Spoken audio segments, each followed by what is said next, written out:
recorded live. Good evening, everybody. Welcome to the Tuesday night open call. It is May 7th of 2013. We have Jesse and Larry with us. John's with us. I expect Jeff to be showing up whenever his wife lets go of him, and we'll have the group here to hopefully try and help some people tonight and answer some questions. But I'll toss it over to Jesse. First of all, for a disclaimer, and anybody that has good news, star 8 is what you want to do at this point for good news only. Jesse, it's all yours. Yeah, good evening, everybody. It's nice to be back. Real quick disclaimer, of course, legal information is not the same as legal advice, and tonight we're going to discuss all kinds of legal information. And be a lot of fun doing so, but none of it should be taken as legal advice. Of course, if you want legal advice, go get yourself one of those wonderful attorneys to give you some. We can't do it. We don't pretend to do it. And, again, nothing discussed on this call should be taken as legal advice. I want to take 2 minutes, guys. I know we have a lot of members that attend the Monday night calls with Dave, the Wednesday night ones with Terry, and then our open calls also because they're hungry. They're chomping at the bit for information, and they really want to learn. And we've had a lot of members smacking them around pretty good. One of our members, I think, just got ahead of you, Dave. He's been $41,000 or $43,000 so far this year. I hope everybody beats me. Yeah. But I want to take a minute and say thank you. I had my father-in-law passed away last Thursday, and Dave and everybody stepped up to the bat for me on Tuesday. And I can't appreciate that enough, man. I can't tell you what it means to me. But I have friends that I can count on like that. And I don't want to cry, man, but it really, really means a lot. So I just want to say thanks. You're very welcome, my friend. You're very, very welcome. I really, really am. Welcome. You guys are awesome. And for those of you that aren't members that were on there, I know I had Jeff on there last week, and they really stepped up to the bat for me. So, again, thanks. I can't even put it in words, man. Just thanks a bunch. That's all I can say. It's really, really appreciated. So, and on a brighter night or a brighter note, tonight is Gary, our webinar or our webmaster. He's celebrating his 25th wedding anniversary. So, God bless him. Wow! Congratulations to him. Yeah, this morning him and I were talking, and I said, wait a minute. I thought I was ahead of you by a couple of months because ours is in September. You know, we're anomalies in society anymore, so you just don't see people married that long. So I said, here's $100 chipping in. Take your wife to a bad dinner or a badass dinner and go have a little fun, man. You know, so congratulations to him too. But again, guys, I really want to thank you guys. I can't. Again, man, it means a lot to have a bunch of friends like you guys that I know I can count on come hell or high water. So, and I want you to know you can expect the same in return. You guys, I think you know that. So, but again, I don't want to sound like a crybaby, man, but it just means a lot to me. So, with that being said, I have no good news since I've been busy for the last 2 weeks. Other than that, I don't know what we have for good news. I don't know if that gentleman's on our call tonight, but he's just hammering the hell out of those guys this year. He's having a ball, man. And you can tell he's having fun beating them up. So I think his name's Paul, isn't it? Yeah, that's Paul. Yeah. I've got one little tidbit of good news, just not personally related, but somebody that I'm helping, a friend of mine that filed a federal suit against those debt collectors that filed the bogus suit against him, and that has just gotten stranger by the week. But his inform papyrus was granted last Friday, and the U.S. Marshals will be doing the service for him to these sleazeballs. And nice. he did make an appearance at the state court today and talk to a lawyer that's handling things, so that will be his 7th defendant. Wow. So we'll... that is good news, man. That's awesome. Yeah. And they have done stuff in that case. They've put pleadings into the state court that just make it a slam dunk for him in federal court. It's truly amazing how incredibly stupid these people can be at times. So yeah, it is. Anyway, that's the only good news I've got right at the moment. You, Larry, you doing anything? John? I got $1,000 in the settlement with the $25 billion settlement. I got 900 so far, so I'm not complaining. I've got 900. I'm not complaining. I just cashed another $300 check today. And I settled a case that I appealed to the Court of Appeals. Oh, really? Yeah. So they didn't even want to wait for the answer? No. Oh, gee, I wonder why that was. Yeah, there you go. Yeah, I'm wondering why that would be. Wow. Interesting. Isn't that a shame? Yeah. Yeah. They robbed you of your ability to win a federal appeal, huh? That's not very Yeah, that's exactly what they did. Those guys, you called it, Larry. Yep. By the way, hi, Larry. Hey. How are you, pal? I'm good. Well, hey, speaking of those mortgage settlements, real quick, a friend of mine told me he got $3,000. Yeah. So. A friend of mine's gotten two $3,000 checks. Oh, good. Good. Yeah. Well, both of them were her homestead. They screwed up somehow because she was married and then divorced and moved. So once remained the homestead, it was never changed on the record. So they sent her $3,000 for that one, and then now her new one, she got another $3,000. So kind of screwed it up. The divorce. See, the divorce did pay you. So pretty cool. Yeah. Larry, did you have something you were going to throw in there? Yeah, I got $80 from a Sprint class action suit. So cashed the next day. Wow. Yeah, and how much did the lawyer get? Did the lawyer get more than 80? You think? Yeah. I bet. Yeah. They may have worked for it a little bit, though. Well, yeah, by comparison, you probably didn't do a whole lot on that one, right? Not so much. No. I filled in the form. You beat me, Larry. Wow. I got $1.97 for a Midland class action suit. $1.97. What a waste. Oh, that's not even worth the postage. Waste. No, oh, my it's not. God. I thought they just started in applications for that Yeah. action. No, mine was sent in about 4 or 5 weeks ago, and I got a check. Oh, okay. Because I was going to do mine. Maybe I won't bother now. Well, it was due the 28th of last month. Oh, okay. Too late. I just lost $1.97. Is that what you're yeah, telling me? Really? Yeah. Ain't that a shame? Larry missed out on the big one. Spent, what is it, 45 cents on 2 envelopes? Huh. You spent 90 cents on postage, sending your first your notice and then your application? Oh, goodness. Oh, boy. Well, there's a lost opportunity. I almost lost money on that. Yeah. Hey, I did get I did get the check from Equifax, and I'm hoping to get the first Premier check any day. Oh, cool, man. Very good. So Larry's in the chips. Yeah, I told Gary this morning, I'm going to watch your emails, guys. I'm going to start another Summer Slam type of one carry us through the summer, but it's going to be TCPA related because I see a lot of our members, that's the easy money for everybody. I'm just not so sure everybody is well acquainted or familiarize themselves with it and what's accompanying it. So I'm going to do like a 6-week over the summer deal on the TCPA, a little series, and carry you from the causes of action all the way through the actual filing of the lawsuits, kind of like we did last year with the Summer Slam that everybody loved so much. We'll do it this year with the TCPA, though. So I'm looking forward to that. I told Gary.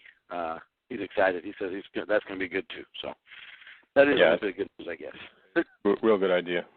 Yeah. I think it's going to be great, man, because it's easy money for everybody. And one gentleman who's hammered that $40,000 has come all from almost 100% come of it from telephone calls. So there's a lot of money there for those that will follow through with it. But you have to follow through. And I know there's a little lack of confidence in a lot of people, so we'll make sure we take care of that because it's simple enough, and we can share pleadings and cases and really walk you through the entire process of a TCPA small claims issue. I mean, it's so easy, it's ridiculous, and it's good money, nice cash flow because everybody nowadays seems to be getting texts or calls from strangers at least once or twice on their phone. Constant. And, of course, forget the debt collectors. They're always blowing up the cell phones. So. Yeah, interestingly enough, Sam Davis's wife called me yesterday. How's he doing, man? He was just transferred to the La Tuna facility, which is right on the Texas-New Mexico border. It's just outside of El Paso. And I actually just got set up through CoreLink to be able to email back and forth with Sam. Just got there's an invitation process, and went through that and did that last night. So I will be talking to him. Right. But his wife called to ask me questions on several things because I'm helping her with some stuff, and she said she just started getting calls on her one and only phone, which is a cell phone, from somebody that would only identify themselves as MCM.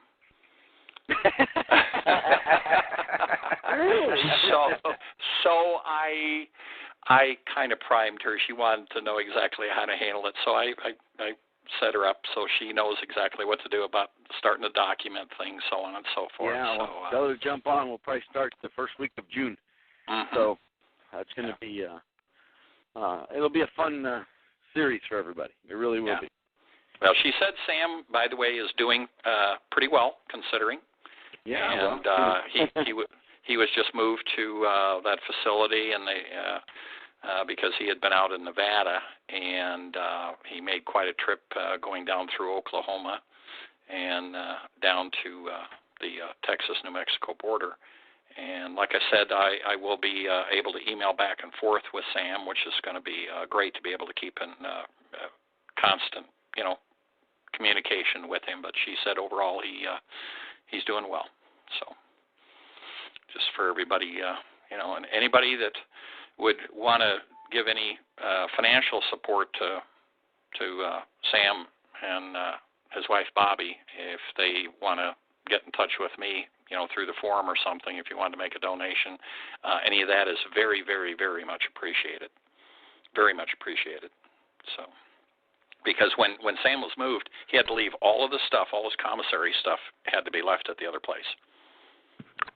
Everything he'd spent money on and stuff. So when he got to the new facility, he had to start over. And when you don't have hardly any money, that's pretty tough to do. So, like I said, if anybody would care to make any kind of a donation, they could just contact me through the forum and a private message, and I can give them the information on what they need to do.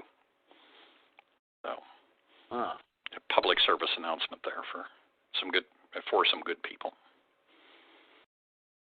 So, we still don't have anybody that's raised their hand for good news here. Well, let's get going. Raise them for questions. Yeah. I mean, if nobody is going to put up a hand for good news, sometimes good news ebbs and flows. So if you've got questions, now's the time. *8, everybody. And the board starts lighting up.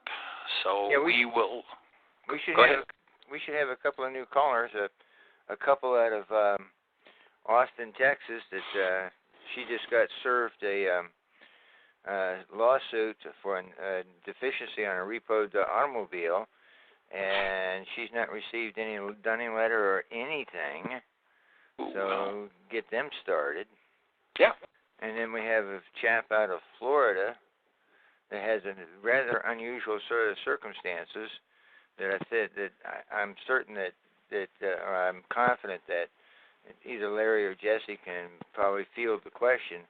It's not exactly down our line, but I didn't know where else to put him because it does deal specifically with Florida law.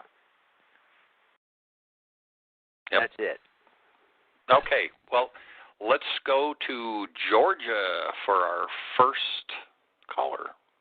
Good evening. You've been unmuted. Hi, guys. Good evening. Well, I have a Florida case. I went to court for a motion to dismiss on my counterclaim, and I just got an answer to the counterclaim.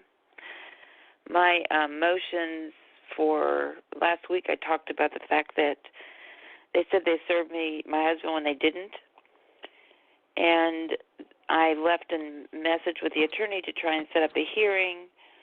They didn't get back to me, so now I have to demand it from the judge. But because the interesting thing about this answer is the motion to dismiss was almost totally granted, except for TILA and FCCPA. Everything else in my counterclaim was granted by the judge. And this answer is ridiculous because the judges are. So I'm wondering what difference. Wait a minute. Repeat. I'm sorry to interrupt you. You put in a counterclaim, and you're still in the state court, right? You're still not state in the circuit court, right? Yes. They did a motion. And a counterclaim. Motion to dismiss. The judge granted almost all of it except TILA and FCCPA. Yeah, but here's my confusion. Either I missed it or I'm not understanding. It was your motion to dismiss or their motion to dismiss your counterclaim? Their motion to dismiss my counterclaim. Okay. So most of it was, the judge agreed with most of my counterclaim, almost everything in it, except for TILA and FCCPA. But they didn't even discount FCCPA in their motion to dismiss. And then I put a motion for reconsideration, and then I objected to the judge's order because he didn't tell me why he objected to it. But now they're coming back with an answer and going through all the things, plus a few other doozies, that they put in the motion to dismiss. But they have to. That's what you're supposed to do. If your motion to dismiss fails, generally you have 20 days to answer. So they had time to answer your counterclaim. Well, they didn't answer it on time. And they didn't. And they filed for a motion for extension. I put in for a default. Okay. I was trying to get the judge to do a hearing for it, and the attorney was putting me off setting up the hearing. So they went ahead and put in their answer very late. Anyway. So days, not 20 days. No, 40. Motion to dismiss is denied. You have 10 days to answer. What now? Yeah, but you need to put a motion to strike plaintiff's answer or defendant's answer. Okay. For the following reasons, they're late, they didn't answer on time. You have a motion to default pending. You've been trying to get a hearing. You can't get through the and okay. set it for hearing. Screw them. See, this is awesome that the judge didn't do it. What county are you in Florida, if you don't mind me asking? Sarasota. Oh, okay, that's why. Pinellas, Hillsborough, and Sarasota, the judges are all ears. You get Orange, Osceola, Seminole, and anywhere from here north, and they suck. So usually they'll do a motion to strike your counterclaim altogether, and they'll grant it. So then you got to go appeal that, and you just spent a bunch of money trying to get. So it's you're doing good, but I'd do a motion to strike their answer completely. That would be what I would do. Okay, great. Thank you so much. All righty, did that take care of your question? Yeah, it sure did. All righty, thank you. Okay, let's go to Eastern Maryland for your question. Go ahead, please. Hi, everyone. Good evening. Jesse, I'm sorry to hear about your father-in-law. Thank you. And want you to know that we're all family here, what lies in your debt, and we're here for you. I appreciate it. And I know I've gotten a bunch of great emails, so I appreciate that. I really, really do. Okay. Thank you so much. You're welcome. The question that I have is I put a question into the forum. I finally put my federal lawsuit together, Freddie Mac, Wells Fargo, a law firm, and about 6 attorneys. Now, everyone I can find a resident agent here in Maryland to serve it to. I want to know if there's anyone out there who have a claim against Freddie Mac and what mailing address that they sent it to, because I don't want to mess up my service. I want to make sure that they get it. So if anyone can get that information to me on the forum, that would be great. I was trying to do that last year, and I couldn't find it either. And then I got distracted, and turned out I would have served them incorrectly anyway. But they have a physical address, and all you got to do is send it to the sheriff of that county. You've got to find the county, which is simple to do via Google. And I just send it to the sheriff. I go to that sheriff. I find out what their service fees are, where to mail it. Okay. And I put my package together. I send it to the sheriff, and he walks it right in the door. Great. I don't know if you guys – no, that was on let me grab that. I am going to read this because I told Dave about it, but I don't believe I shared it with everybody. I'm trying to serve an attorney, and I did serve her, down south, and it was pretty funny because she just did not accept the service. And here's the exact return of service from Broward County Sheriff. That's why I like using these sheriffs instead of process servers, because a process server is not as respected as a guy with a gun who walks in your office. And this particular one was on 418. It says 1357, which is obviously 1:57 in the afternoon, would not accept Jody, which is the lady I'm trying to serve, white, female, 5'5", 135 pounds, brown hair, 40s with a question mark. Secretary, white female, long blonde hair, 40s, identified as she was walking by. Jody stopped and said she's not accepting service. Dropped service with an exclamation point. So he basically dropped it right there on her feet and said, "Here, you're served." So here's an attorney running from service. So, you know, Marshall and some of these guys have asked me, why do you use and I said, listen, there's just something about a marshal or a sheriff walking in your office with a gun. And I know it's not supposed to be intimidating, but it is. And that's why I just like it. They're reliable. It helps the sheriffs in those counties stay afloat. And it's just one of those things, and it works. I mean, they're usually cheaper, too. Yeah, yeah. And so it worked, you know. I mean, I thought it was funny that she did not want to accept service, you know. I'm not taking it. I can just see her now, you know. So, if I don't want it, you can't give it to me, and I can't be served. I can be impervious.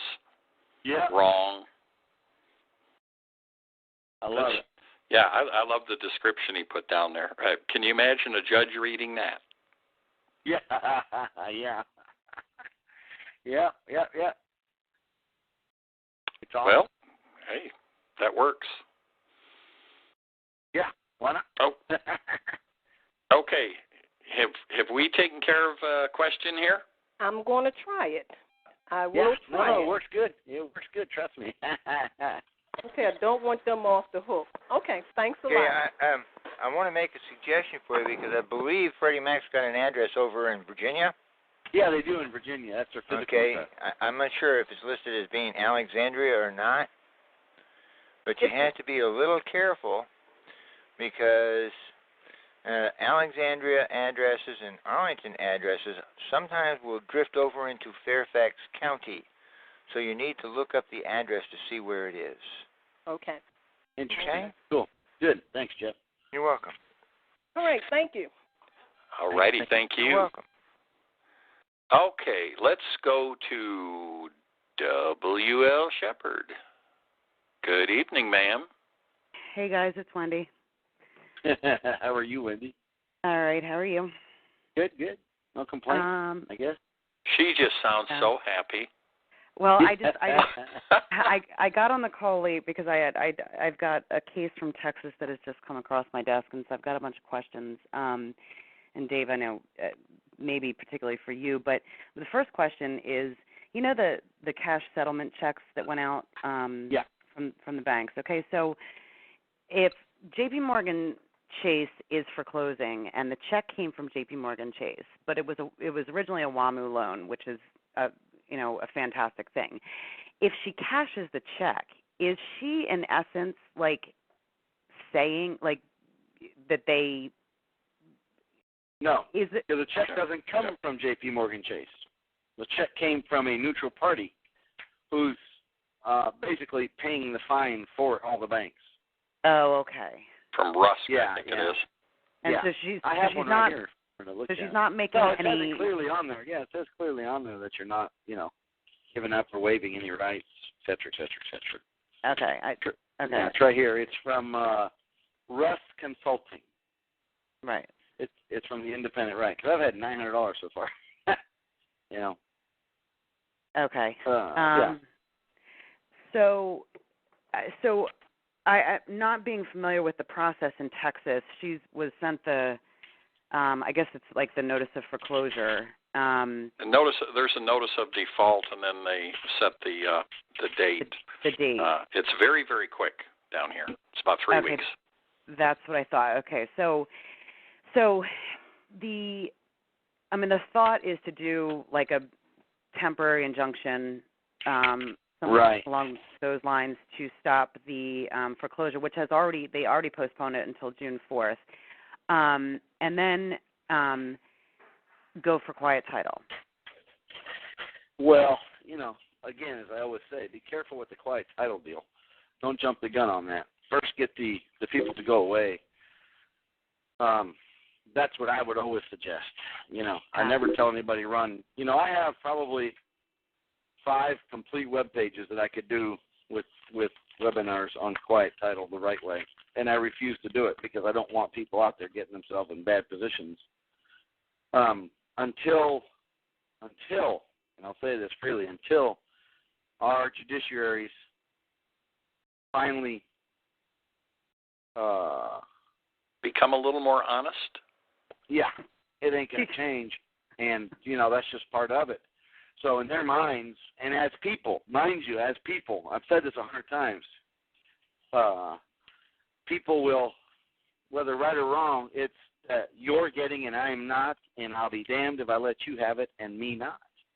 And you're not getting a free house because I'm still making mortgage payments on mine, and since I work for the judiciary, I really can't go out and fight it like you can, ma'am, since I'm a judge. And, that's just the attitude. So if you're going to do it, Wendy, I suggest or help her do it, that you get to the point where you have no controversy before the court. None. Once you have that, again, you have to have everything served properly and everybody knows on notice, and you got to pass, this TRO first and got to get that granted to you. And then you can move forward with lawsuits. And but so, in my mind, go ahead, I'm sorry. What does that look like?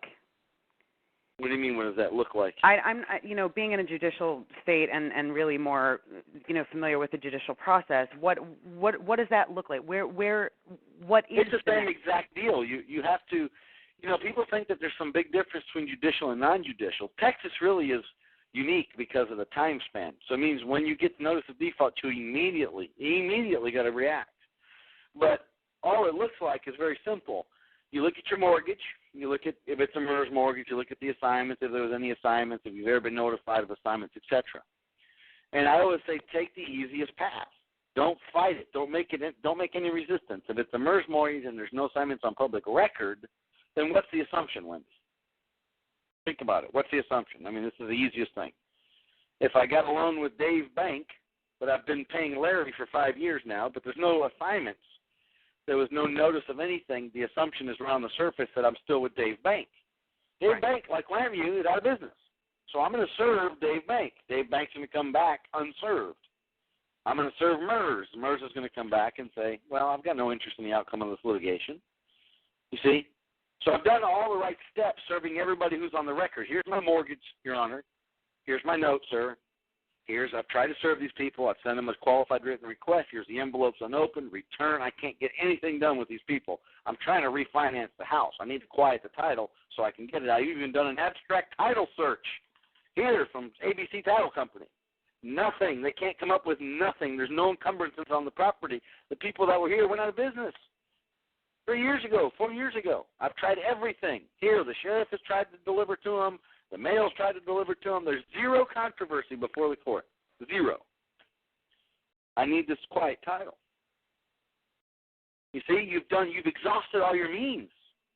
Well, but J.P. Morgan Chase is in it because J.P. Morgan Chase has already come out and said, and all you got to do is a little work, that they didn't buy anything. Well, I know that. I know all that. So they're not even involved, really. This is all pretentious nonsense, Right. And so do you also serve WAMU? You would serve WAMU and nobody else. That's all. That's the only one I would serve. I'd have no reason to serve unless you have a legitimate transfer. That's what I was trying to tell you. You have to have something that's legitimate. Right. Yeah. Okay. Because if there's not, then what's the deal? You know what I mean? So it would be homeowner versus WAMU, and then MERS is on it. Right, and then MERS too. Okay, and MERS Corp as well, or just MERS, mortgage whoever's on your mortgage. What? Okay. Exactly. Whatever's there. Okay. So, all right. You understand where I'm going with it, right? I totally get it. Yeah, totally get it. Yeah. Violence is a great thing on the other hand. Okay, so here's the twist in all of this.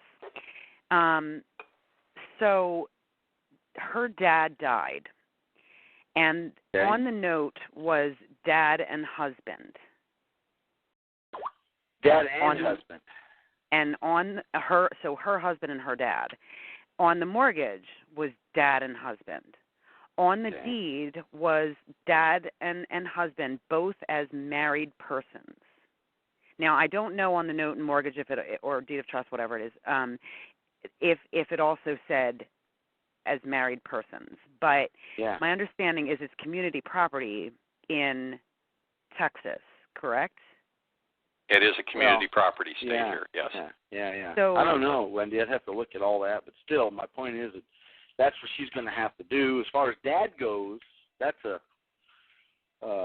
glitch, I think, in the system myself.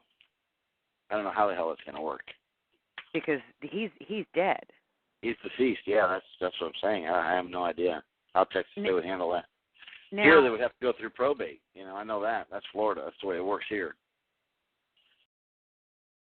Dave, any insight on that? I would assume that it'd probably have to be the same here. I don't see how when somebody dies that you can just say, well, they're gone. It's like, no, if they were involved in a legal matter, then whatever legal matters are there has to be probated. No. I think he died before this, and they keep, even though she's notified them. Before what? Before all this foreclosure started. I think he died before that, and she has notified. In other words, this was a few years back, and his situation, his estate was probated and everything. That's all taken care of. I'm assuming. Okay, you got to be careful assuming. Right. Yeah. No, what I know that what she said to me is, I didn't ask those explicit questions, but was that they had notified Chase, and yet still all of this stuff is coming to dad, to husband, to mom, and to wife. All of like the notices and all that stuff. It's all coming to all four of them.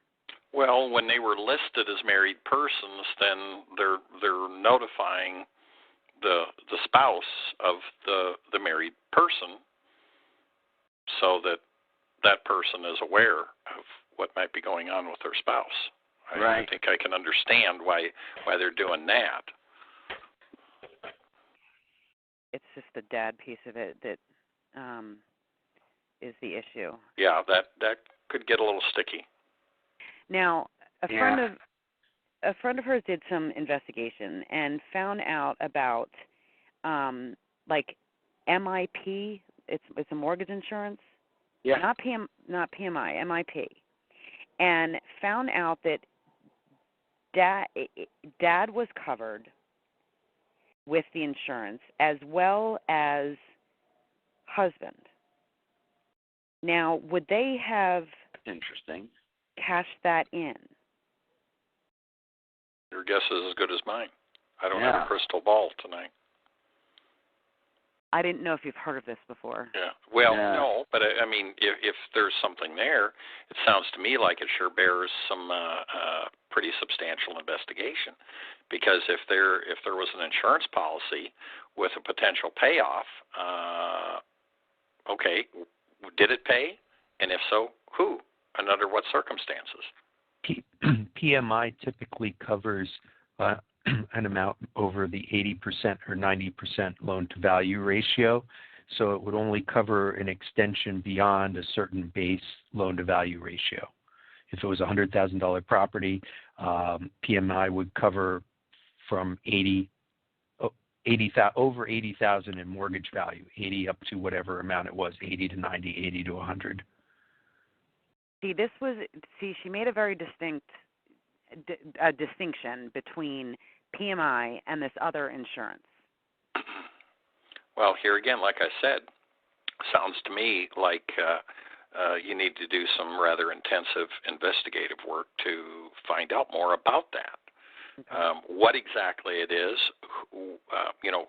who the insurer was, if there was an insurance policy, whether there was a claim made, whether there was a payment made, to whom, under exactly what circumstances.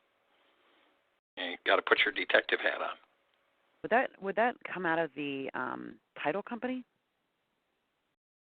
I don't know. With that information?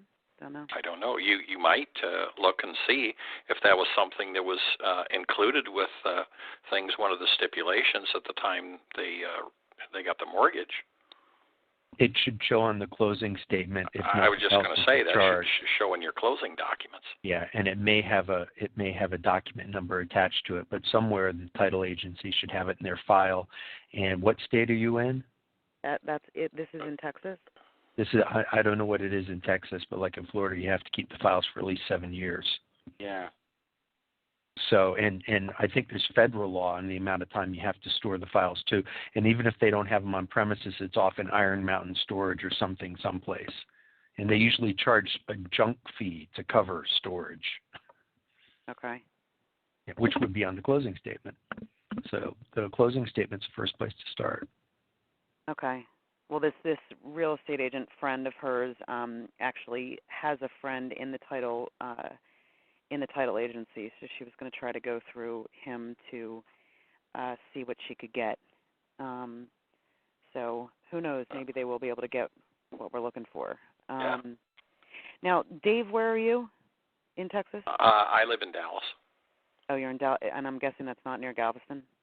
No, Galveston's down on the coast. I'm up in north central Texas. I'm only 70 miles from Oklahoma. I'm about better part of 300 miles from Galveston. Okay. If they needed some support down there, do you have any connections? No, I can't say that I do. Okay. Membership through and being on the forum and talking to people is one of the. Hands down, that's the best way to make contact with people all over the place for everyone is to be a member and be on that forum. Okay. Okie doke.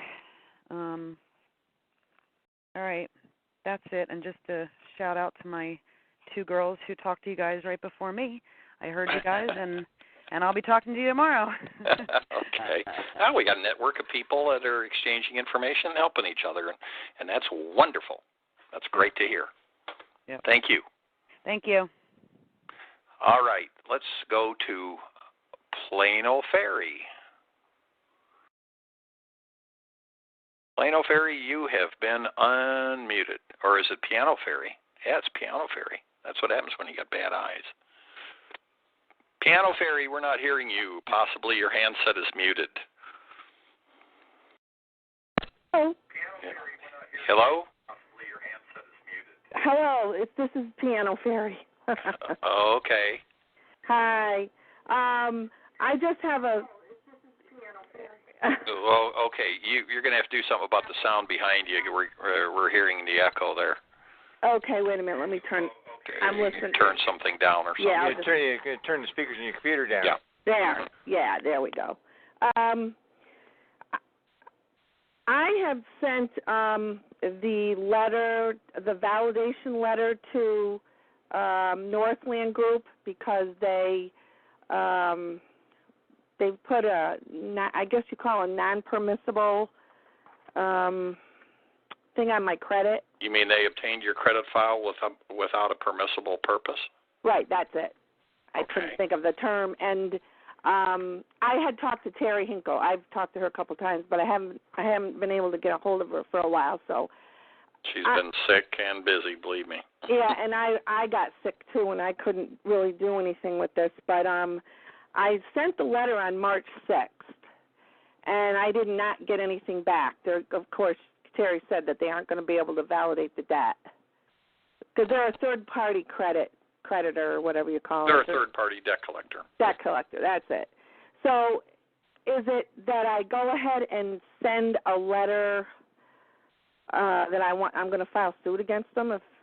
What exactly? You just sent them a debt validation letter because they pulled your credit? Is that what you did?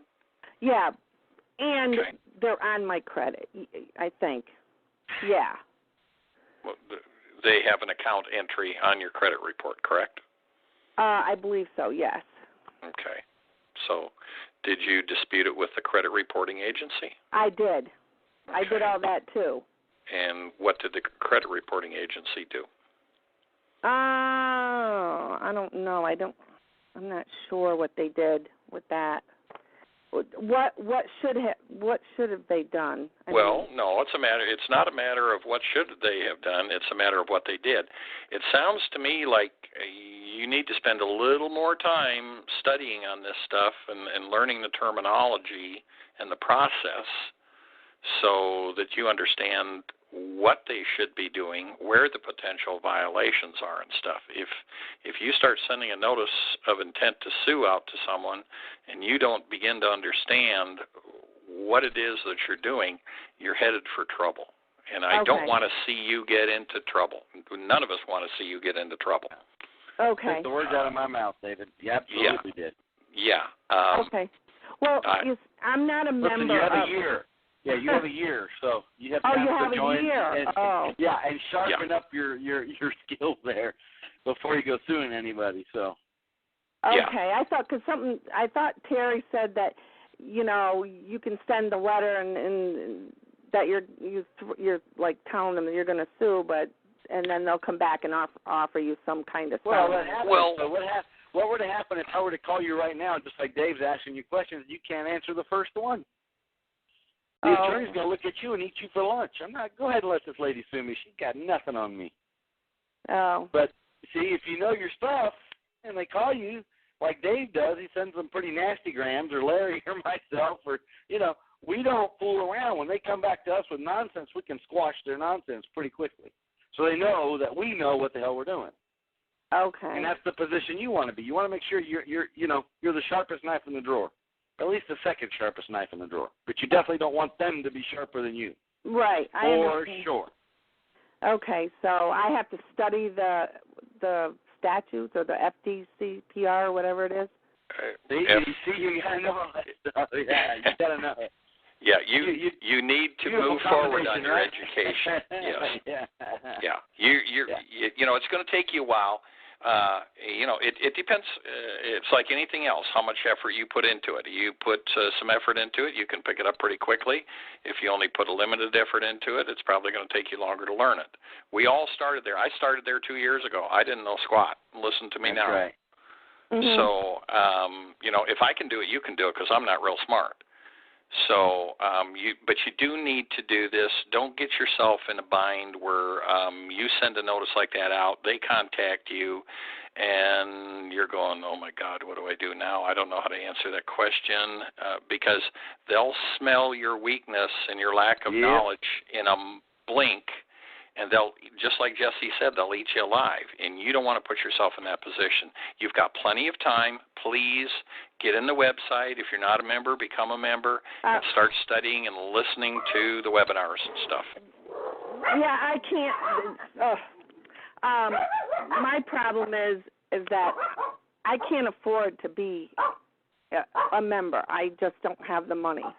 Okay. I'm disabled, and I'm on a very low income, so there's no way I can do that. So that's why Terry was trying to help me a little bit. So right. Well, you need to study. If nothing else, go back and listen to the archived calls that Terry has. If you've talked to Terry, I suggest you take the list. She sends an email out each week, and she's got the information available from the beginning of her doing the calls almost 2 years ago, and that starts at the very rudimentary level.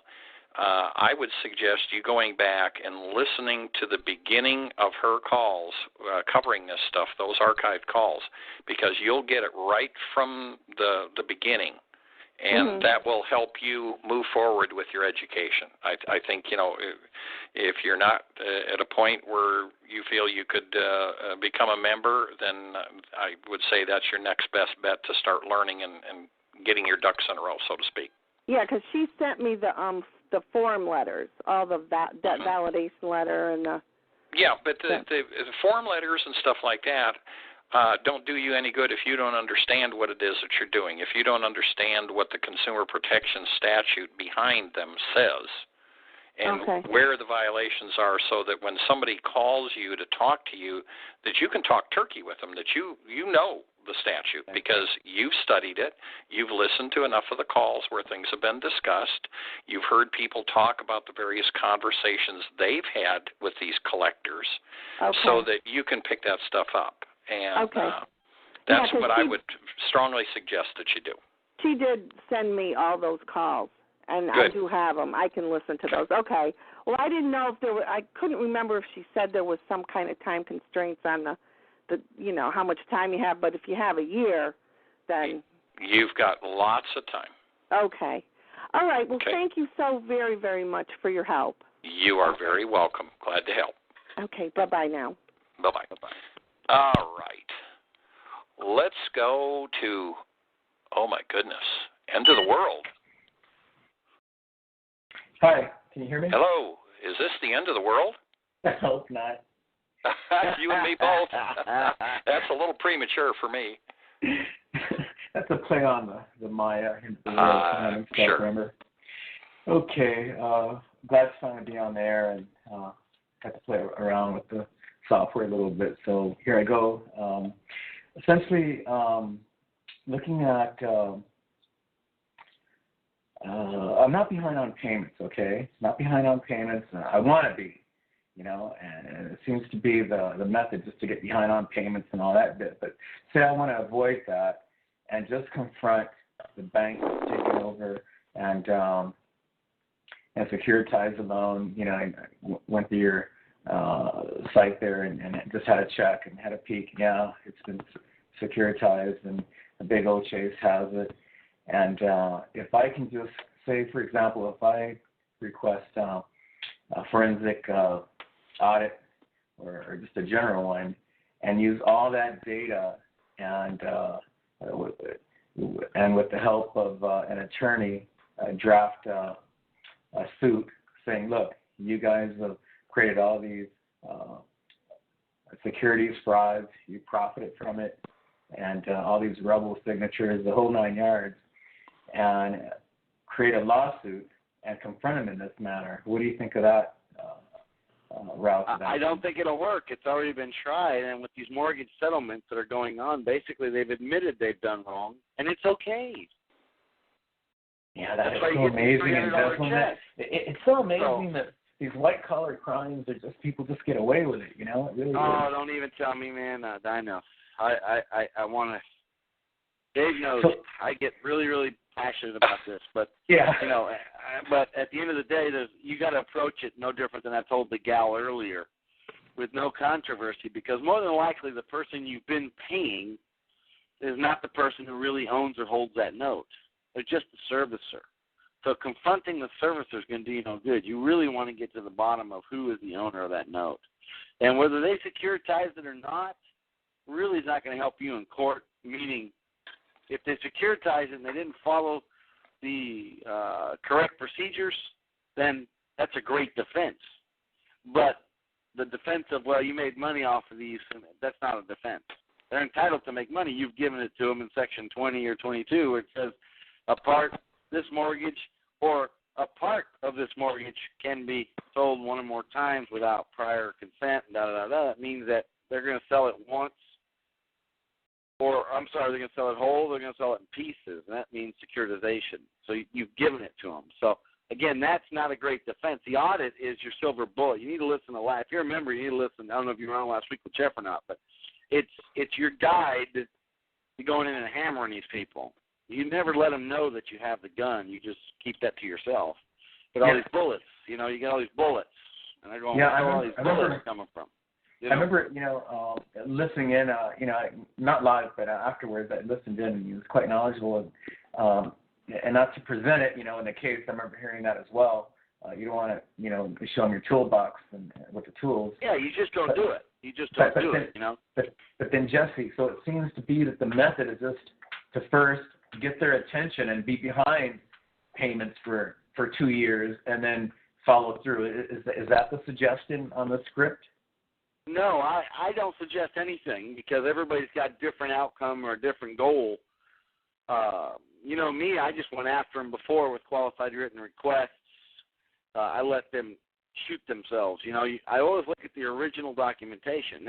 People seem to overlook that, and they get caught up with the person who's sending them a bill every month.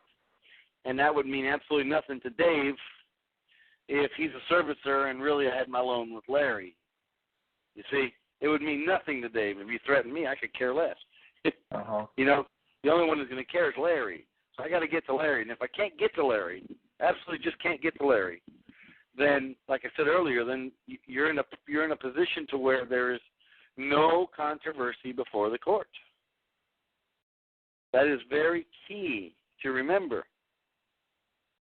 You have to get yourself in that position. So, you know, if you get yourself a good attorney and you keep paying the court and you say, listen, Your Honor, I'm going to deposit my monthly payment in here for 3 months, 6 months, and we're going to try to get to the bottom of this. And if I get everybody served and nobody responds, then I need quiet title. You see what I mean? You might get it. You see? But at least you're showing good faith. You're not in a position where you can't pay. You're in a position where you just don't want to keep paying for whatever your reason is. I don't care. Don't tell me. Don't tell us. It's your personal reason. Yeah, and that's perfectly fine, you know. So whatever that reason is, you're going to have to put yourself in that position, again, where there's no controversy. You literally eliminated all the controversy, and the judge is like, you know, this guy showed good faith. He's put in all his money into here. He sued. Look, they tried to serve it. They couldn't get him served. Hey, look, they came back with MERS. Says they don't care if it's a MERS. You know, listen, there's been a lot of successful quiet title lawsuits done. Okay. Let me tell you, they've all been done identically, every single one of them. I'm in the West Coast here, California. Where can I shepherdize that? You know, what keywords I look, where law library, and then, you know, I'll give you a hint, and that's for everybody in this call. Go type up quiet title or attorney wins quiet title, Utah.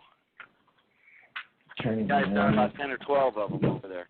I'm not going to give any names, because I told you I don't suggest this to anybody. Period. Yeah, I understand the real. You better, you know, it's like getting in the boxing ring with Tyson without ever throwing a punch.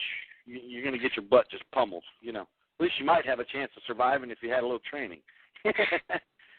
Yeah. But remember, a lot of this boils down to human nature.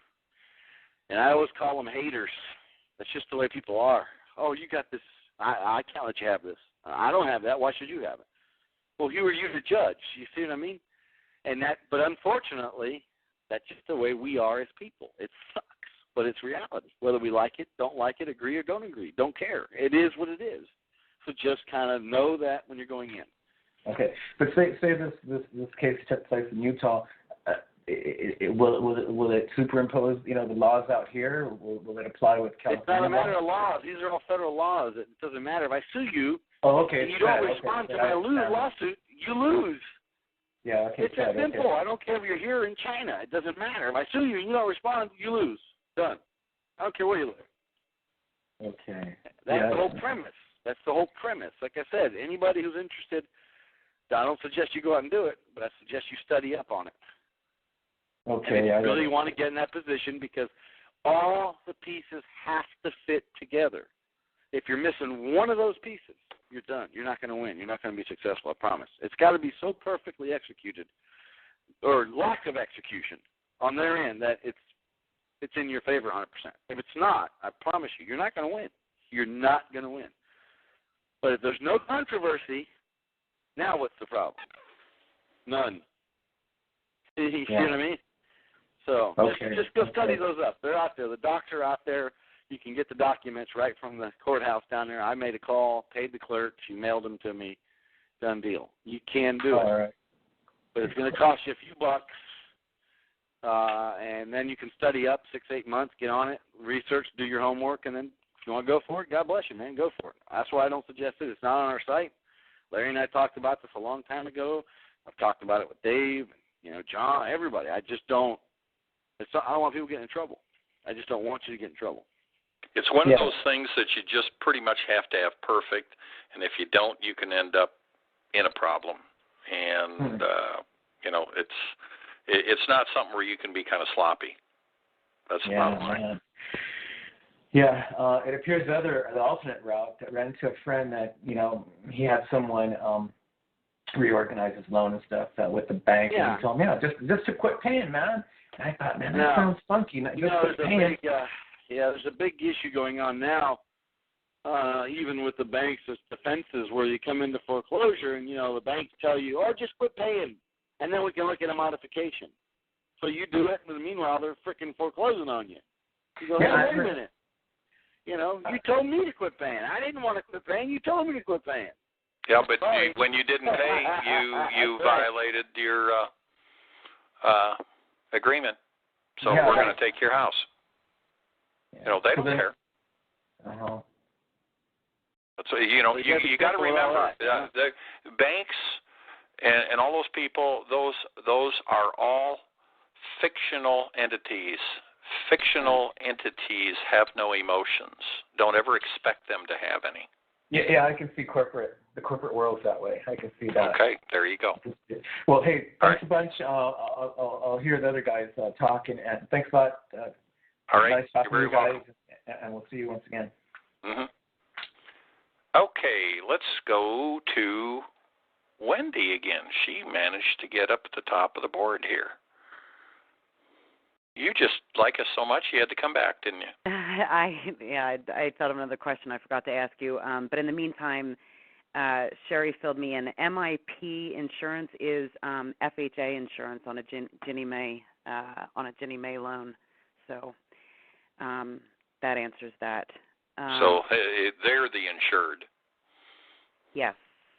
All Ginnies have a FHA insurance. Okay. Well, all FHAs are Ginnies. Yeah. Okay, that answers the question. All the questions about the insurance then. Yep. So if the wife is not on the mortgage or the note, husband has given her permission to speak with, the bank or whomever. Dad is dead. He's on both of those. So presumably it defaults to mom. I'll get clarification on that or whatever. But who does the complaint, whose name does it have to be in? It can't be in the wife's name, correct? I don't know what you're talking about. Your complaint against them? Yeah, like if they're gonna go after WAMU, let's say that there are no assignments, right, in the record, even though JP Morgan Chase is, saying that they're foreclosing. If she goes after WAMU, it's not the wife who can go after them. It's mom and husband, right? Well, you got to look if he's deceased. What happened? What happened? Yeah, Dad is. What happened was any interest that he had in the property legally conveyed to her as a surviving spouse. To mom. Right. Right, but mom's like 80 and in very. Doesn't matter whether she's 180. Well, what are the legal aspects of what happened with Dad? Okay, and so if that's what happened, then it's in mom and husband's name versus Washington Mutual, correct? Could possibly be, depending on what happened. Yeah, here again, that's research. You got to get details. Don't make any assumptions. Find out for sure exactly what happened after Dad passed away. What happened to his interest in the property? How was that resolved through probate of his estate? And so wife's name wouldn't go on it. It would just be husband because husband's still around. I would assume the wife, she wasn't a party of interest at any point in time, was she? Only as, because husband is named on the deed as a married person. I think that's only for that notification's only for basically potential future use. Would you agree with that, Jesse? Yeah. It doesn't put that person into the legal aspect of things unless there's something like what happened with Dad. Because with Dad, okay, he passed away, but he was a married person, all right?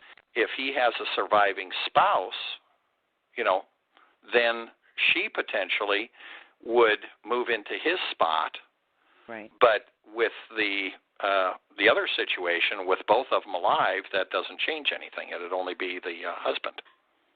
Unless there was a will and Dad left, say half the house to daughter. Here again, like I said, you have to stay away from those assumptions. Okay. No, I know. I'm just talking sort of through that in my own head. That in that case, if half of the property went or a quarter of the property went to daughter, then okay, all right. So if this ends up in court, then that means if they're not going to be represented by an attorney, then that leaves husband and mom to do the fighting. Correct? If mom ends up having the interest that Dad had, I would assume. Right. Yeah. Okay.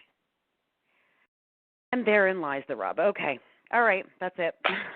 It's always fun when those family relationships come into play, isn't it? Oh, yeah. Yeah. Okay, well, good luck on that one. Thank you. You're welcome. Okay, let's go to Georgia, down in Terry's territory. Yeah, it's Sherry again. And Wendy, please don't get mad at me for asking this question, or any of you for that matter, because we've been over this and over this and over this. And there is no, and I understand it until I see them write it up. In the their answer for my counterclaim, they're saying that I have no violation of 15 U.S.C. 1692 or FCCPA, et cetera, because they're not. The James V. Nutter is not a debt collector. How are they not a debt collector? Are they the original? Yeah, they're the original one, but the attorneys are the ones that sent me the collection letters. They're the ones that had violated everything. Well, the attorneys are debt collectors for sure. And that's what I alleged in the complaint. Yeah, but if that's the original lender or servicer, I don't know where you're at with that, but my point is that the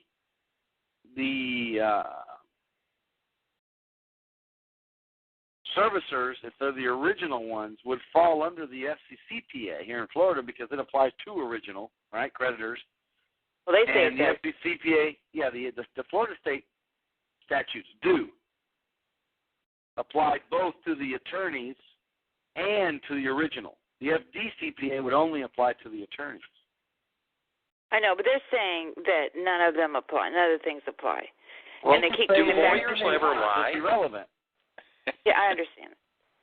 But I'm just figure out how I'm going to fight this because they're asking for, obviously, they're asking for some, final judgment on this, and we haven't even had discovery yet. No. Yeah, well, then hurry up and fire discovery in there. In the midst of 6 motions and this other stuff. But I just... Well, no, you have motions that are pending. So what's the motions that are pending? Well, I've got those motions. I'm turning in those motions for no service as well for all the parties because I've got those affidavits and they were never served. And I was served incorrectly. I'm going to put it in anyway. I might as well. I mean, even though I've actually acknowledged I have service, it wasn't correct though because I realized after the fact they didn't date, put the time, the name, and everything on the document. And I even talked to the notary that signed the servicer's affidavit today and asked him how he did these processes. And he says he understands Florida law perfectly. They don't make mistakes, blah, blah, blah. And I said, do you ever go to court? He said, well, the judge says the affidavit stands as is and throws them out anyway, so it's kind of pointless. We've only gone twice in 15 years. But the thing is, they didn't describe my husband. They didn't spell his name right. They, my brother, I mean, all there's things on the affidavit that are erroneous, but the fact is he never got served because they only served one summons and one complaint, and you can't serve four people with one complaint. So I'm doing a motion for all of those. That's going in. The motion to strike the affidavit, like we talked about last week, Dave, right? Mm-hmm. So those are going in, but what affidavit is it that they got in there, by the way? The affidavit the thing is, they served me in November. Answer my question. What affidavit do they have in there? of service. But they just affidavit of service. Okay, so it's not an affidavit of indebtedness or anything. So how are they going in after you for summary judgment so soon? Well, they just filed this affidavit of service from November 2 weeks ago, or a week ago. Gotcha. And it's the first time I'd seen any of the other affidavits other than mine because I got it. I wasn't supposed to get it, but I got it. And then I looked up the rules again, checked everything out, and of course that's what I'm going to use when I do the motions because, first of all, nobody got served. My brother, even on the affidavit, it says my brother lived in Washington, and they never tried serving him in Washington. And they tried to serve him by publication. Well, obviously he is not going to read anything in Florida. But they had his address because they called me and verified his address before the 30 days was up for publication and still never served him. So, who did the affidavit of service? I'm sorry, what'd you say? Who did the affidavit of service? It was a process server in my county here, locally. Have you thought about contacting that process server and telling them there's problems with their affidavit? Well, I talked to the guy that notarized it, and it's his company, and those are his process servers. So I know the name of the company now, Atlanta Legal Services. So he notarizes his process servers. I found that much out today. I didn't get to getting the process server's name number yet. I have his name, but I looked it up on Facebook or something to try and find out if they were all legit. But anyway, I did talk to the guy who owns the company. Okay, did you tell him there was a problem with the affidavit? No, I didn't. I was trying to get real information to see if they knew Florida laws, first of all. And he knew, yes, it had to be dated, timed, all that. So now I guess I can call him back and tell him I have a problem. I just didn't know how to handle it. I was just kind of getting information from him first to see if I wanted to serve somebody, what he would do. No, that was a good call. That's exactly what I would have done. But at some point, you need to let them know they've got a problem. Somebody may have committed perjury. And you can find out in your county whether the process servers are regulated by either the chief judge of the county court or by the sheriff. And then there's usually a complaint and dispute process. So you can put in a complaint against the process server and then file that into your case too. Right. But give them an opportunity to fix it first, to withdraw the affidavit or amend it. Yeah, I could do that instead of filing a complaint against him. Because it's his company and it's his process server. I found that much out. So he'd probably want to fix it. Yeah, he doesn't want complaints filed against him. He doesn't want to lose his business or get in trouble. Right. I'm glad I asked you guys that because, okay. So as far as working around this, I was talking about a plaintiff, the counsel. I haven't even heard from the plaintiff, so everything is coming through their counsel. So they're the ones that sent the debt letter. They're the ones that didn't answer the debt validation letter. They're the ones that don't answer freaking anything, file late, do whatever they want, tell the judge what to do. They're controlling the court. Well, of course they do. They pay the courts.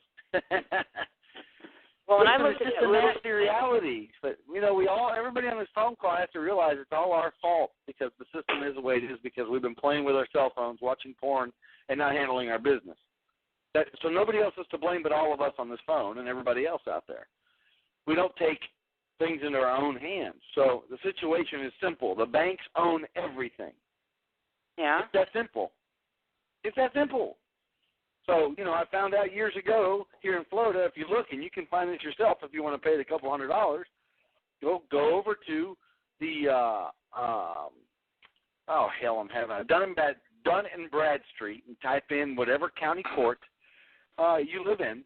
It's a municipal corporation. And then go get all the information on their retirement, and you'll see that 70% of every one of those people's retirements is in mortgage-backed securities. Right. They can't let us win. I keep saying this, and nobody's listening to me. It's them. There is a way we can win. If we make them realize they have as much to lose as we do because there's nothing in their pension plans. They don't see it that way. What? They won't see it that way. I'm telling you, it's them against us. And everybody's seeing this as something that it's not. The reality is it's simple. I'm preserving my job. Listen, Obamacare, I can go on and on and on. Obamacare, all these extra little licenses and fees and taxes and things. Our taxes have went up for the whole middle class. Everything's gone up. Why does everybody think that is? This is not science. There's no money. Unemployment is running rampant. We all know it's and if you don't know, you're an idiot if you're believing what the TV says. At 18 to 22%, depending on where you're at in the country. That means there's no money coming in. If there's no money coming in, how are these people getting paid? They got to keep stealing it from us because remember, stealing our houses and paying. Yeah, that's right. President Obama is a welfare recipient.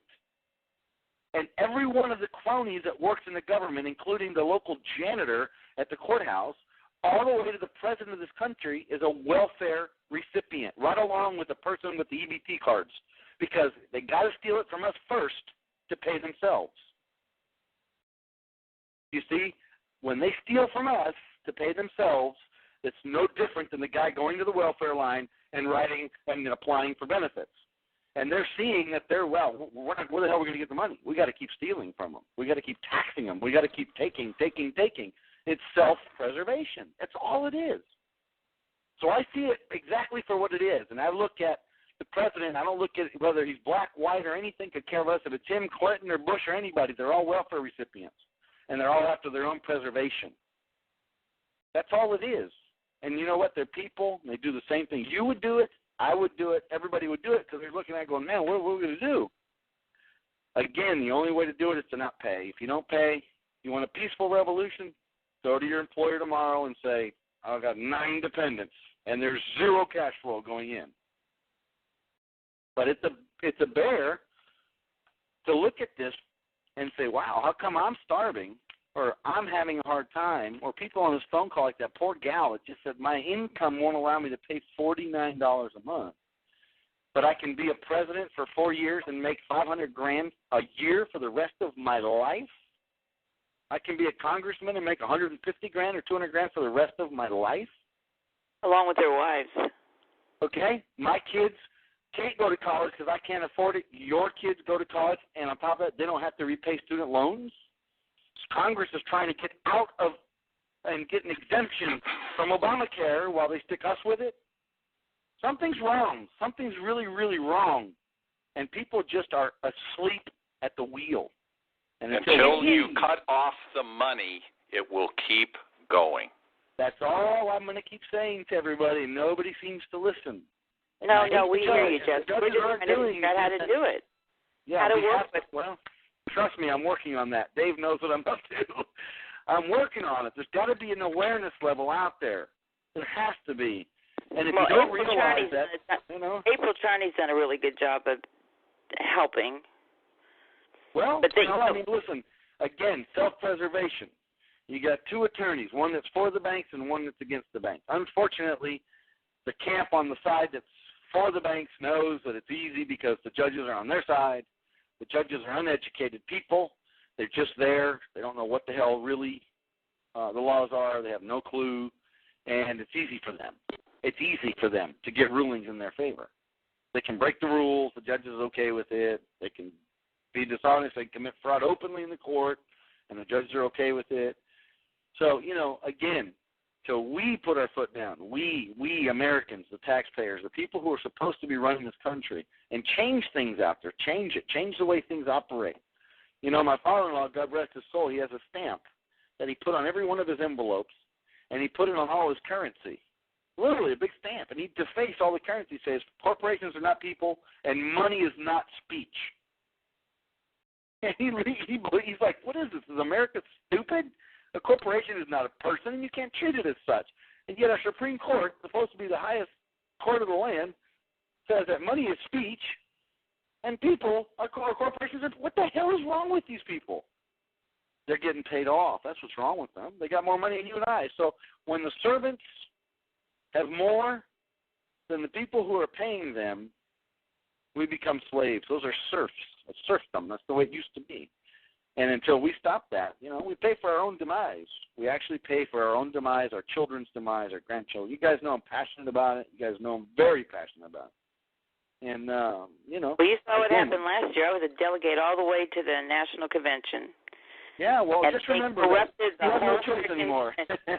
What? Choice has been taken away from us. It's oh, either my God, Republican or Democrat. Nobody else matters. It's irrelevant, and it's only the two monkeys that they want running the circus. That's it. Exactly. Guys, well, I hate to tell you, but we've got other callers that we've got to take questions. Yeah, well. Okay, so do I just turn that's 15 USC and the FCCPA around and just focus it on the attorney and not James V. Nutter to get around this? Yeah. Because they're the ones that violate. That's what I would do. That's what I would do. Because they're the ones that sent the letters. They're the ones that communicated with me. They're the ones that I referred to, but they keep throwing it back on the plaintiff. So if I flip it to the attorney. What I would do is this. I would turn around and I'd sue them in federal court and just sue them in federal court for their violations of the FDCPA and the FCCPA, and then I'd focus down below on your case and taking care of your business. But I would sue them in another court. I would I plan on it. That's what I would do. That way you put a halt on them and say, wait a minute, you got issues and you guys aren't listening, so we'll just take matters in our own hands. Okay, Jess, thank you. Thank you both very much. You are very welcome. And Dave, sorry. I get mad about that crap. Yeah, I know. Okay, let's go to central Minnesota. We're going to go way up north in cool country. Is this me? I don't know. Is it you? You have a better luck than I do. Me. That's great. I can't believe I made it through on my first call. Thank you for taking my call. Well, you're very welcome. Awesome. I love that. Is this me? That was great. Hi, my name is Art. I'm from St. Paul, Minnesota, and I have 4 problems. Number 1 is I need to join with you guys, and I don't have a credit card, but I do have worthless green paper or PM. Can you use PayPal? Is there some way we can do a deal or what? Yeah, you go through PayPal or you contact the webmaster and you send him certified funds. A lot of our members pay for the whole year and they're done. They pay for 6 months at a time and they're done. So that's up to you. Oh, you can do 6 months? Oh, great. Okay. Yeah. Second thing is I have 2 so-called debt collection agencies, quote-unquote law offices, coming after me for credit card debt, and they claim there was no assignments. They claim that they represent the original creditor, and I have called the original creditor on the phone and tape recorded that they closed the account and assigned it to someone other than the law office that's now suing me. So what would you recommend that I do about that? Yeah, you say they're suing you already? Yeah. Okay. They're going for the summary judgment deal. Oh my. Get that in writing from the bank if you can. They would not do that, but I tried. But I do have them on tape saying that they closed the account and they either sold or assigned it. Did they say to whom? Yes, they did, and it wasn't the same name as the law office. You can say it. So aren't they denying me truth and evidence? Isn't that like, you can say the name. Yeah. Well, one of them is Messerly Kramer, and the other one is Gerstel Chargo, and they're both scumbags. Gerstel Chargo is a familiar name. Now, first of all, the original creditor told you that they sold it to a company. What company did they sell it to? They closed the account and they sold it or assigned it. The one for Gerstel Chargo was a Discover card, and they said that they... No. Please listen to my question again. Yeah. Discover card, who did Discover say they sold or assigned it to? A place in Chicago. I'm sorry, I have it right here. somewhere. Was it a law firm or was it a company, like a debt buyer?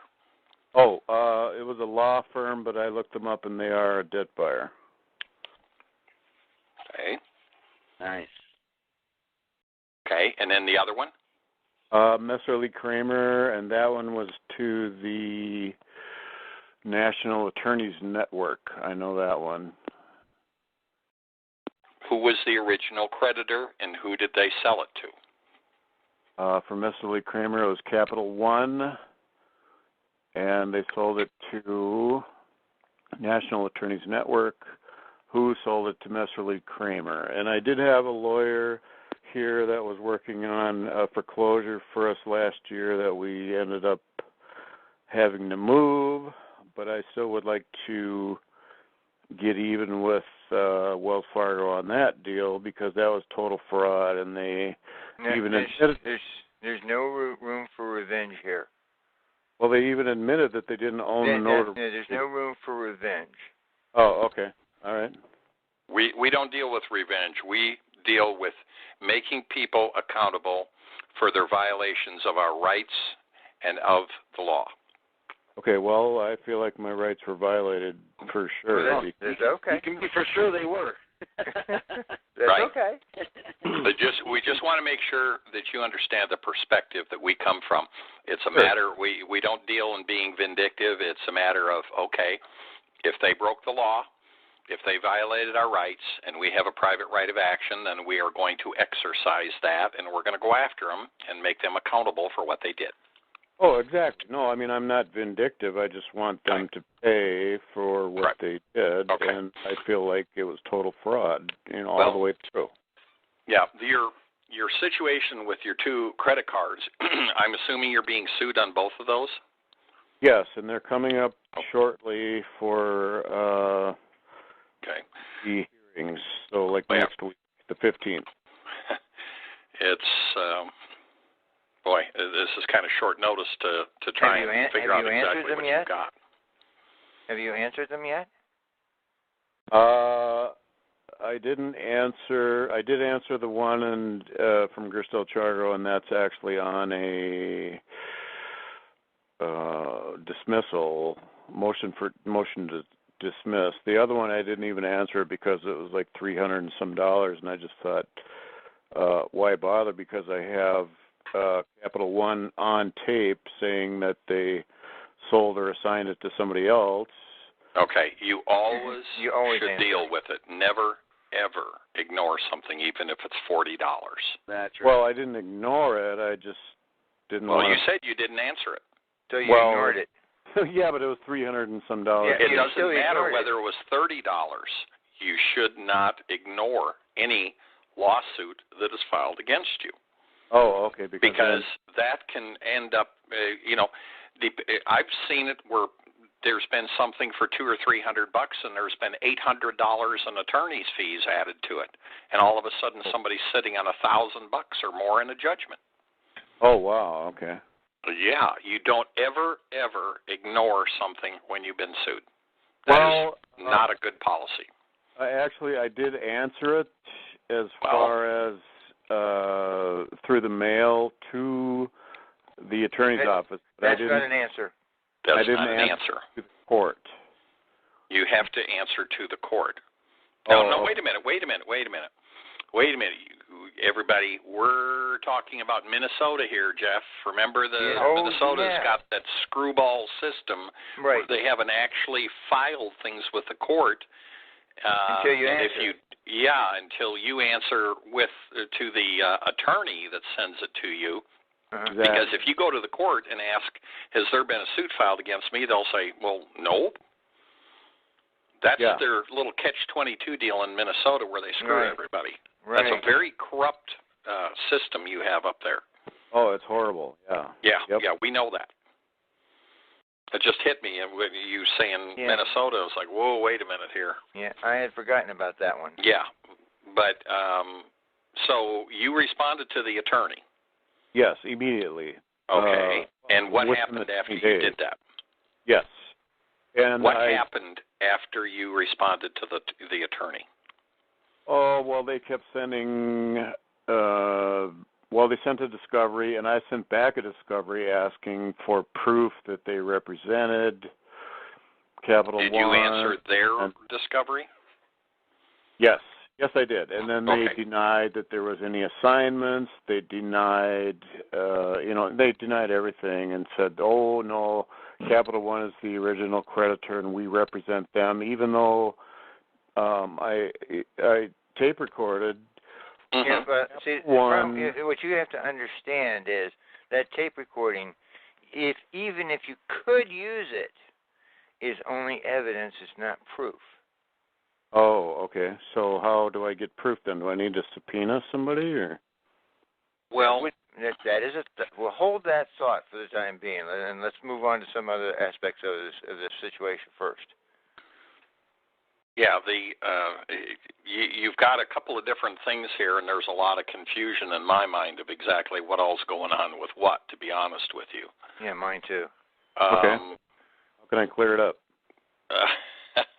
Well, that's just it. There's so much that at this point I don't know as we can really clear up the whole situation here without taking the rest of the call tonight, which we can't do because we have other people that are waiting to get questions answered. But what I would suggest you do is get in and become a member of the website immediately, and then you can post some of this information on the forum in there, and we can see about getting you some information on that, as well as possibly being on Terry's call tomorrow night. Are you aware of Terry's call?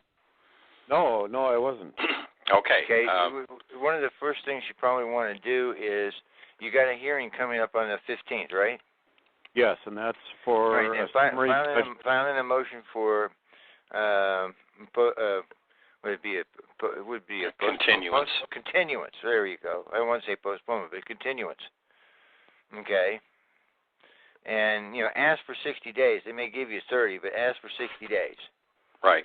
Ask for a 60-day continuance and see what they give you. And Jeff is right. If you ask for a little bit, they might give you a teeny bit.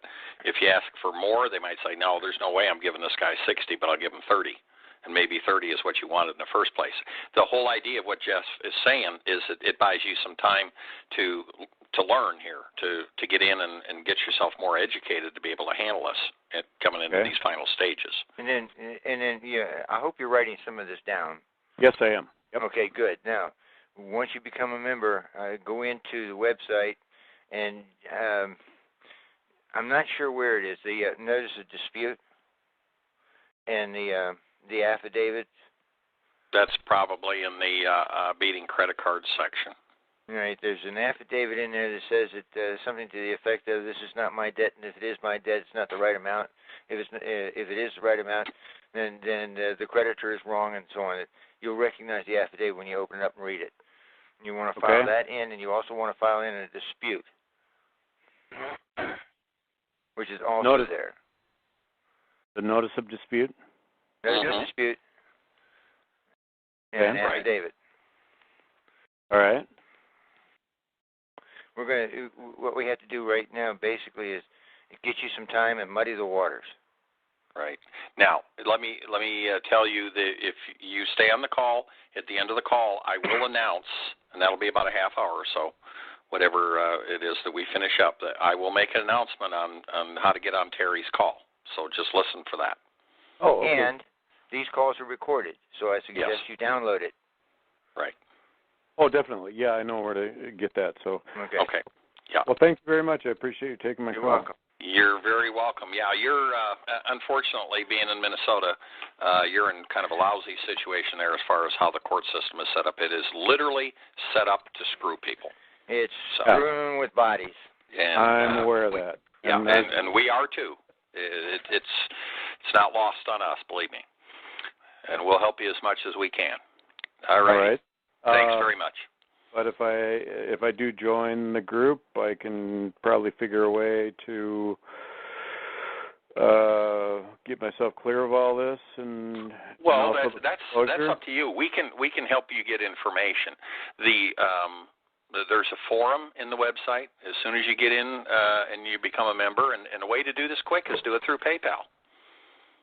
You know, you don't have to worry about mailing something into the webmaster and all that. You can do things through PayPal and get yourself in there literally tonight if you've got the money in the bank where you could do a PayPal on it. But I don't like either. Yeah, well, I mean that's up to you. When you're dealing with a tight time schedule, sometimes you got to do what you got to do. But yeah. But the whole thing is, when you get into the website, there is a forum in there, and there are various sections to it. And the section that you will want to focus your questions in with your issues is the beating credit cards section. Okay. Okay. All righty, and put your questions in there. And we monitor that regularly and answer. Jeff answers, John answers, I answer things in there, Larry does. So Jesse takes care of foreclosure. He does some of the other stuff as well. But okay. So there's support out here, but you're the one that's got to learn it. Okay? Great. All right. Well, thank you very much. You bet. Thank you. All right. Bye. All right. Let's go to Wendy again. Come on, there we go. We got you unmuted that time. Took a couple clicks. Hi, sorry. But I started reading Sherry's, the attorney's response to her counterclaim. Jesse, are you still out there? Yeah. It's just a real quick question. Yeah. Here in Pennsylvania, we have a rule where if you just simply answer denied and strict proof thereof is hereby demanded, and that's it, that is considered an admit that you admit the count. Do you know in Florida, do you have anything like that? You said denied and demand strict proof thereof. Is that what you said? Yeah, like denied. So here's what they answered to all 46 counts. Denied and strict proof thereof is hereby demanded. Okay, well, there's no law. That's what I was wondering you would say. There's nothing. Or statute or something like that. Well, no. You got to be very specific. Right. Can't be or something. Hey, Wendy, you know better. I know, I'm tired. Yeah, I am you, girl. I slept 4 hours last night. So did I. Good for us, man. We're staying up all night doing nothing, I'm sure. But regardless, the strict proof thereof is basically a legal fiction. Go look for the definition strict proof. It doesn't exist, and that's the point. I've beaten a attorney on that. Same thing was demanding strict proof. So I asked him back, please define what you are defining as strict proof, because to my knowledge, there is no such thing. So. And the judge agreed, because the guy couldn't answer back. What the hell, strict proof? What are you talking about, Okay. So be careful with that. And generally what you want to do is at that point, I would just move to probably summary judgment on them for lack of answering anything. I mean, what the hell? Right. Well, we're going to strike. Proof, We'll strike this anyway. But I was just curious if so. In our, I'm pretty sure it's in the Pennsylvania Rules of Civil Procedure that in an answer, it has to, and the answer has to be made with specificity. Oh, it's kind of coming back. Okay, the ice cream helped. Specificity. So if just saying denied doesn't work. In Pennsylvania anyway, because that's not with specificity. You can't just make a blanket denial. You have to yeah, that's the way it works in most places. Yeah, you got to follow with some substance, Okay, so that's the case in Florida as well then? Yeah, pretty much everywhere you go. Okay, I'll have to look there. Okay, that's all I want to know. All right. All righty. Let's go to Virginia. You've been unmuted. Go ahead, please. Hello, Jeff. I understand your school's $49 a month. Yeah, I believe I said that it was $100 to join and $49 a month thereafter. Can you pay with a debit card? You pay with any means that you have. Okay, can I have your phone number so I can call you and pay it? No, you go on the site and do it. You go right to the website. Go to free, letter N, clear. Free, F-R-E-E. Letter N. N. Clear. C-L-E-A-R. .net. That's it? That's it, and it'll take you right there. You'll find that it's there's two places where you can sign up that you want the one that says join now. Okay. The other one right, is for signing up for the freebie. That's all. Thank you. All righty. Thank you. Short, sweet, and to the point. I wish I knew let's that go was. to let's go to guest 51. You've been unmuted. Go ahead. Hi guys. This is New Mexico, and I have a foreclosure, and I know I've asked you all this before, but I keep getting different pieces of information about filing a quiet title. I have a default judgment on this mortgage foreclosure, but it's not a final judgment, and I am told that I will fail if I try to file a quiet title at this point. So can I get some input on that? That's like $1 million question. How did you get a default judgment? What was all the conditions? How did, again, if everything does not fall perfectly into place, whoever you're talking to might be absolutely correct, because a default judgment is not a final judgment. Yeah, the default judgment came because I missed the day.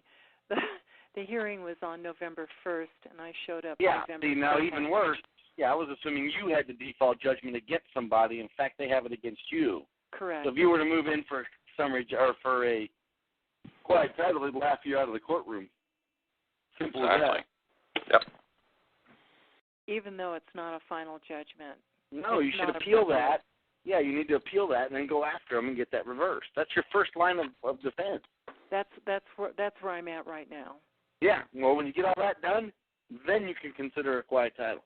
Okay. Thank you. That's it. So get it off your mind, get it off your plate, go focus on protecting what you have and getting that taken care of, and then you can turn around and drop the hammer on them. All righty. Thank you. All righty. Thank you. you. Okay, let's go to Illinois, the land of Lincoln. Hello, Dave. Hello, Jesse.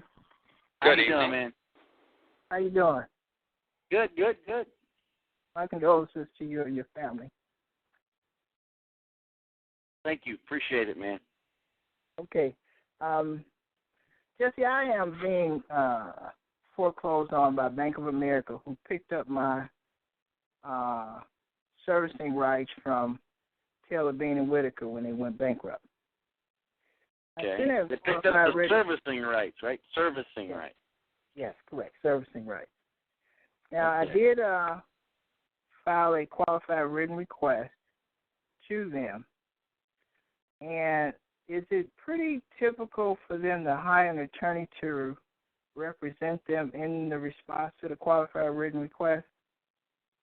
No, if it's Bank of America, a lot of times they do it. They do? Yes, a lot of times they do it. Oh, okay. All right. Believe it or not, man, it's crazy. It is crazy. Now, is it okay if I read a little bit of what the letter from the attorney states, or is it pretty boilerplate and you already know what it says? I pretty much know what it says, but go ahead, because what's the name of the attorney that sent it to you? Blank and Rome, LLP. Yep. Same ones they always get to respond. Okay, now, in responding back to number one, they're not giving me anywhere close to what I requested. Of course, and that's why they got the attorneys in there. You must have asked something wrong. Oh, I did something incorrect. Yeah. Okay. So what do I do now? Because I used the qualified written request questions from the site, and I thought that they were pretty germane. And it wasn't anything that was, I felt was, as they state, overly broad or They Did said. Did you add anything to it? No, I didn't add anything to it. I'm sure. They always say listen, the problem is if you send too much information, it's almost like you're in discovery and you're asking, all these interrogatories. You got to be careful when you do that. But the fact remains that you still are entitled to know and point it out. I would point it out to them via a lawsuit. That's how I would point it out to them. But you do what you want to do. You pointed out to them that you're entitled to know who owns that note. Okay. You are the servicer. I need to get to the note owner so then I can negotiate with the note owner, sir. You have not shown me anything that you have the right to negotiate with me. Nothing. Matter of fact, you're hiding behind the attorney. Okay. Now, that's Jesse. That's the way I would do it. Very good, Jesse, and I agree with that.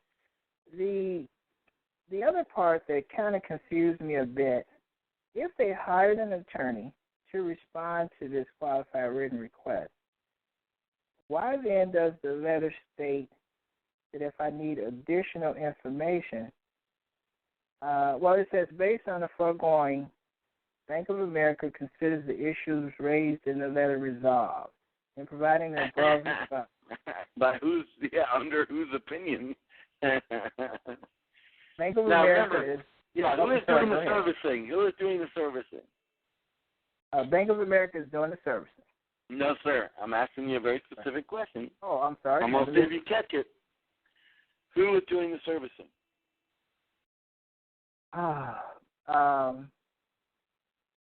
Doing the servicing. Why am I asking you this? I don't know. Because, remember, there's BAC Home Loan Servicing. There's Bank of America N.A. Who is doing the servicing? You can't just broadly say Bank of America. Bank of America has 50 different branches. Who are they? Yeah. Who is doing the servicing? Okay. Who did Bank you of America WR to? And who is writing back to you? You see, you got to get all that down first. Okay. Bank of America, BAC Home Loan Servicing. Okay. See, that's not Bank of America. There you go. Correct. That's BAC. What I just call BAC. Bank of America Consortium, LLC is what it is. But anyway, right. Okay. They were the initial people that filed the initial complaint, but Bank of America N.A. was who my servicer was. Okay. That's backwards, actually, because usually it's Bank of America. BAC is the servicer, and Bank of America N.A. is the lender. But whatever. Right. I mean, I'm listening. So, but any future responses, they want me to forward everything back to Bank of America. N.A. Yeah, Bank of America N.A. Okay. But and they want me to go ahead. But BAC was the servicer, correct? Correct. Okay, they're trying to pull out and go out of business and all that nonsense. So what you have to do, is look for the assignments between the two, of course, and you got to look at if they've complied with the Helping Families Save Their Homes Act and any one of your state's laws that might pertain to it. But these are things that, I'm going to go over next week. Next week's the wrap-up for the foreclosure back, so I'm going to just touch base on everything we've been discussing for the last several months. And then the next edition after that will be Q&A, open Q&A just for our members regarding only the bash. So that'll give you some insight, but I recommend you go back and you listen again to that. And also listen to Dealing with Your Servicer, the tutorial that's on the website, because I go into all those details about all the servicing rights and how they're exchanged and how one tries to step into the shoes of the other without meeting all the conditions precedent and all that pertinent information. Okay, I'll do just that. I'm just disappointed. Yeah, you really need to, because these jokers are doing this. Dave and Larry would be BAC and Bank of America, and all of a sudden, Larry says, hey, I need to go out of business. I'm getting too many lawsuits. I need to disappear. We need to do something here. And all of a sudden, Dave says, oh, okay, well, I've taken over. Well, you can't. You just cannot walk into my shoes and say that you did everything they did. There's still a gap missing there, and that's a legal question. Kat and I are messing with that now. There's a legal responsibility to meet those conditions precedent prior to stepping into my shoes. You can't just say, well, he did it. See, that doesn't cut the mustard with federal law, because no matter what, whether it's a change of party plaintiff when they come in, right, and they're saying, oh, no, well, I'm out or whatever, there's still a requirement under federal law that says you got to be notified within 30 days. The state law says I got to be notified. If you're not, then you don't have the right to proceed with any legal action. So saying I'm going to replace the party plaintiff with this so-and-so with Larry now, it's now Dave, ain't going to cut it. Because I'm going to look at Dave and say, hey, buddy, you haven't met the conditions precedent. You haven't done this. You haven't done that. Yeah, I'm going to give him a laundry list of things. Say, where's all this stuff? And if you don't answer me, you tell me you don't have to, I'm going to move in for summary judgment on you, and then I'm going to sue you on top of it. Because I got to get that push through the courts. We have to, as a group, we are pushing the envelope on all these and trying to make new case history, no different than John earlier. You know, he's in an appeal and they settled because they don't want that case history to be documented. They don't want it. It doesn't behoove them to get that against them. Does that make sense? Of course. So it's for us to push the envelope with these techniques. And again, it's all theory. Everything we do is a theory, right? Everything they do is theory. Law itself is theory. So, you know, I say push the envelope and hold everybody accountable. And just go for it. Just might as well just go ahead and finish the federal suit, which I've been putting together for the last couple of weeks, because you got to do this right. Absolutely, because if so-and-so didn't do so-and-so and so-and-so didn't do this, so-and-so needs to be held accountable. It's as simple as that. What do they mean, and then I'm getting off, what does it mean in this letter when they say, although in the letter you request information regarding the loan, although couched as a qualified written request, the information requested in the letter goes beyond that which is available. Yeah, of course. Remember what I've always said. Again, it falls down to listening to the webinars and the tutorials that when you do a qualified written request, you got to be very specific in what you do. It has to be, because the problem is, when you read the definition and what is, you know, what I would say the four corners of a qualified written request is, you're disputing something, an escrow balance, a late fee, a payment amount because, you know, you're LIBOR, you're on one of those monkey loans that go up and down, and you're disputing that fact. So I always say pick something to dispute immediately that's factual. And then add... I'm sorry. Then you add all the other things. That was in my first paragraph. Excuse me.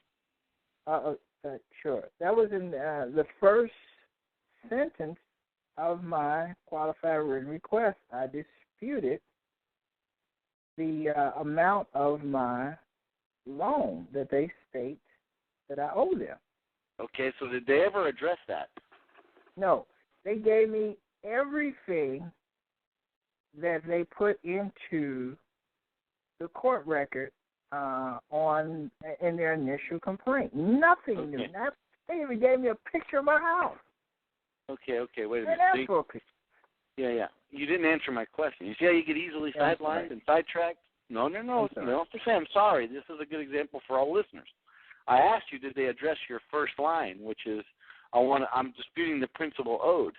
Did they say, no, wait a minute. Our records show, because here's the accounting for your entire loan history, every charge, they didn't do that, right? No, of course not. Okay, so that's grounds for a lawsuit. Okay. For failure to answer your qualified written request. Got it. They could give you all the other mumbo-jumbo. No problem. But when you say, I dispute this loan amount because, you got to give them a reason. You can't just say I dispute it. You have to say why you dispute it and why you think it's off. And they don't answer, or they go around it, they're in trouble. That's simple. Very good. So just keep that in mind. I will. Appreciate it. All righty. Thank you, sir. All right, buddy. Okay. We are going to go to Southern California. Hi, guys. It's Marguerite in Los Angeles. How are you? Pretty good. How are you? I'm good. Thank you. Well, I have a question. I sent a notice of intent to sue. Let's see, when was it? Around December or so, and it was sent back to me refused. And then I went ahead. And then I'm not money. Okay. I know. And then I filed a complaint, and then with the summons, and I sent it. I, had my guy go ahead and mail it and serve it, and it got returned to me today, refused. So you can't refuse serving. So is it considered served? Because it got sent. It was just sent back, refused. Okay. How did you try to have it served? The way I've always done it, I had my guy go ahead and mail it, with the summons and the usual way, which I've always done. Return receipt.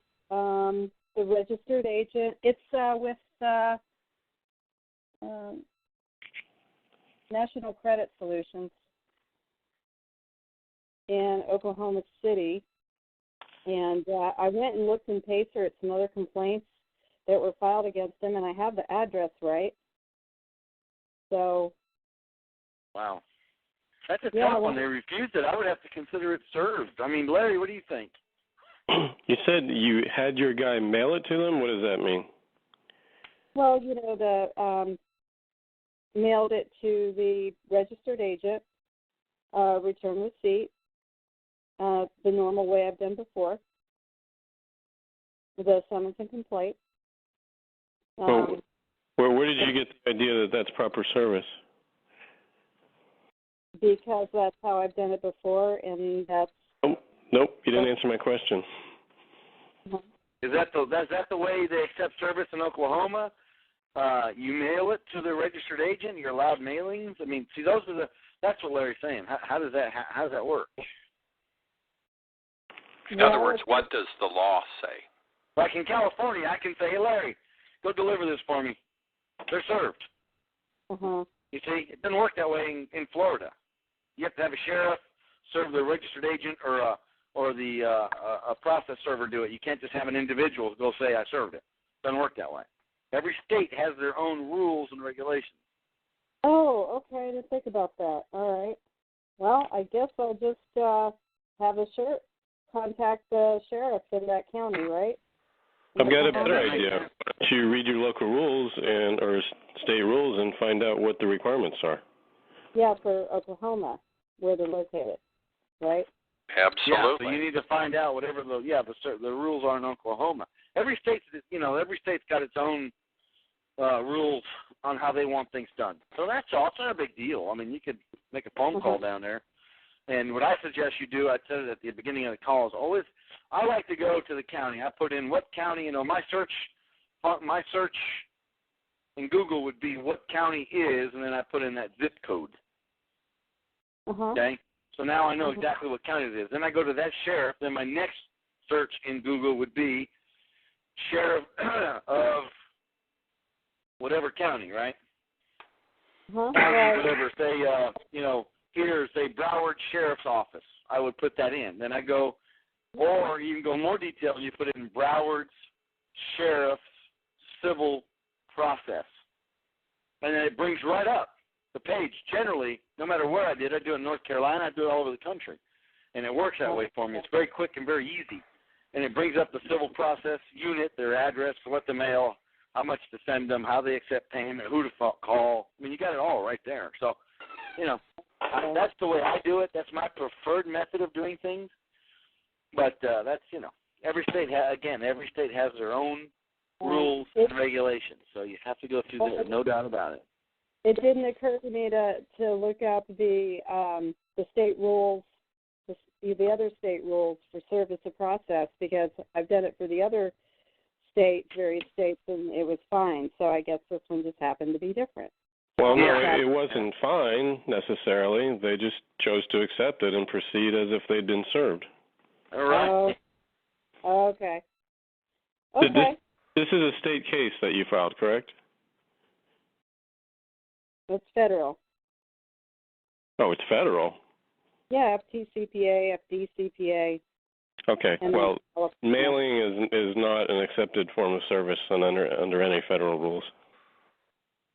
So you may have gotten away with it before, but they had every right to refuse that mailing. They don't have any interest in it. Well, on the summons, it allows for that. Allows for what? It allows for having a third party mail it.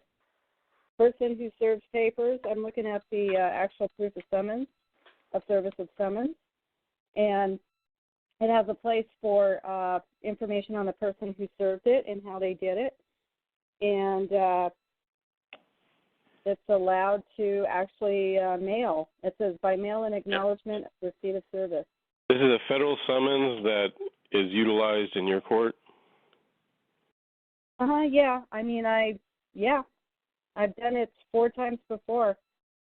And some of the courts do allow that, Larry, because I used mail service here, and my court told me that is acceptable to have someone else send it.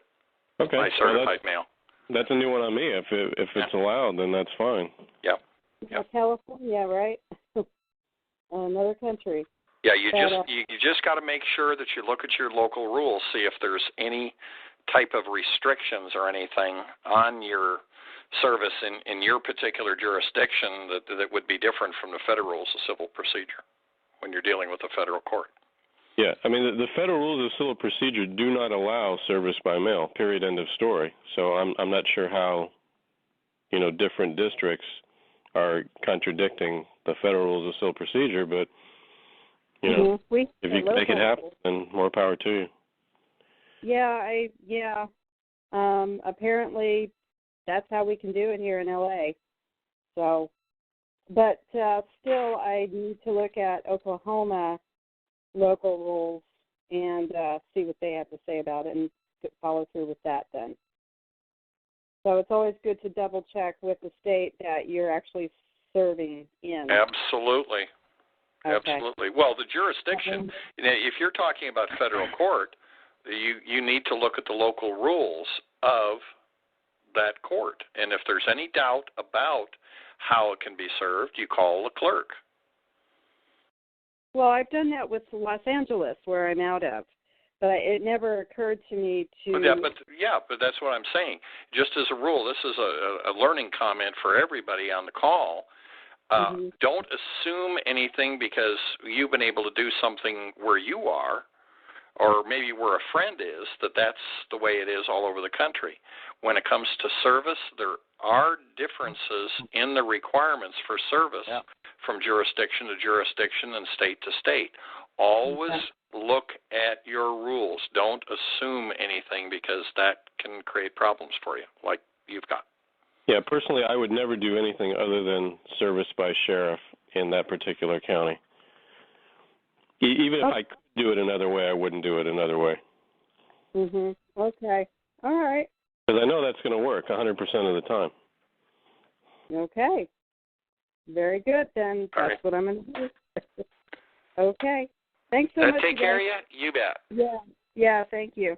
You bet. Okay. Bye. Have a great night. You too. Okay. Let's go to Massachusetts. We've got actually 2 callers left here. You want to take those and wrap her up, Jesse, or just about 2 hours? Yeah, that's fantastic. Yeah. For those of you listening, don't dive off the phone. I'm telling you, stay on. I got a few things to go over. So. Okay. Massachusetts, you've been unmuted. Go ahead, please. Good evening, gentlemen. How you doing? This is Paul over here in Massachusetts. Hey. How are you, buddy? Hey, Moneybags. How you doing? I'm doing good. How are you? I don't need to ask how you're doing. Just hammering them away, man. Hammering them away. I just fantastic. Settled 3, 1,000, 5,000, and 35, and very good. I'm calling in for. I got a TCPA. I got a big problem out of this NCO people. I got about 322 calls from them on 6 different wireless You gotta line. be kidding me, right? No. Yeah. And all the calls within the time period. But one specific cell phone I got, every time they call, they disguise my caller ID to make it look like I'm calling myself. I don't know how they could do that, buddy, but whatever. Yeah, so awesome. I was wondering, have you ever heard of that? Because no, you know, man, I want to know. I want to know. Yeah, so when they call, my number shows up. So I let it go to an answering service so I can get the recording.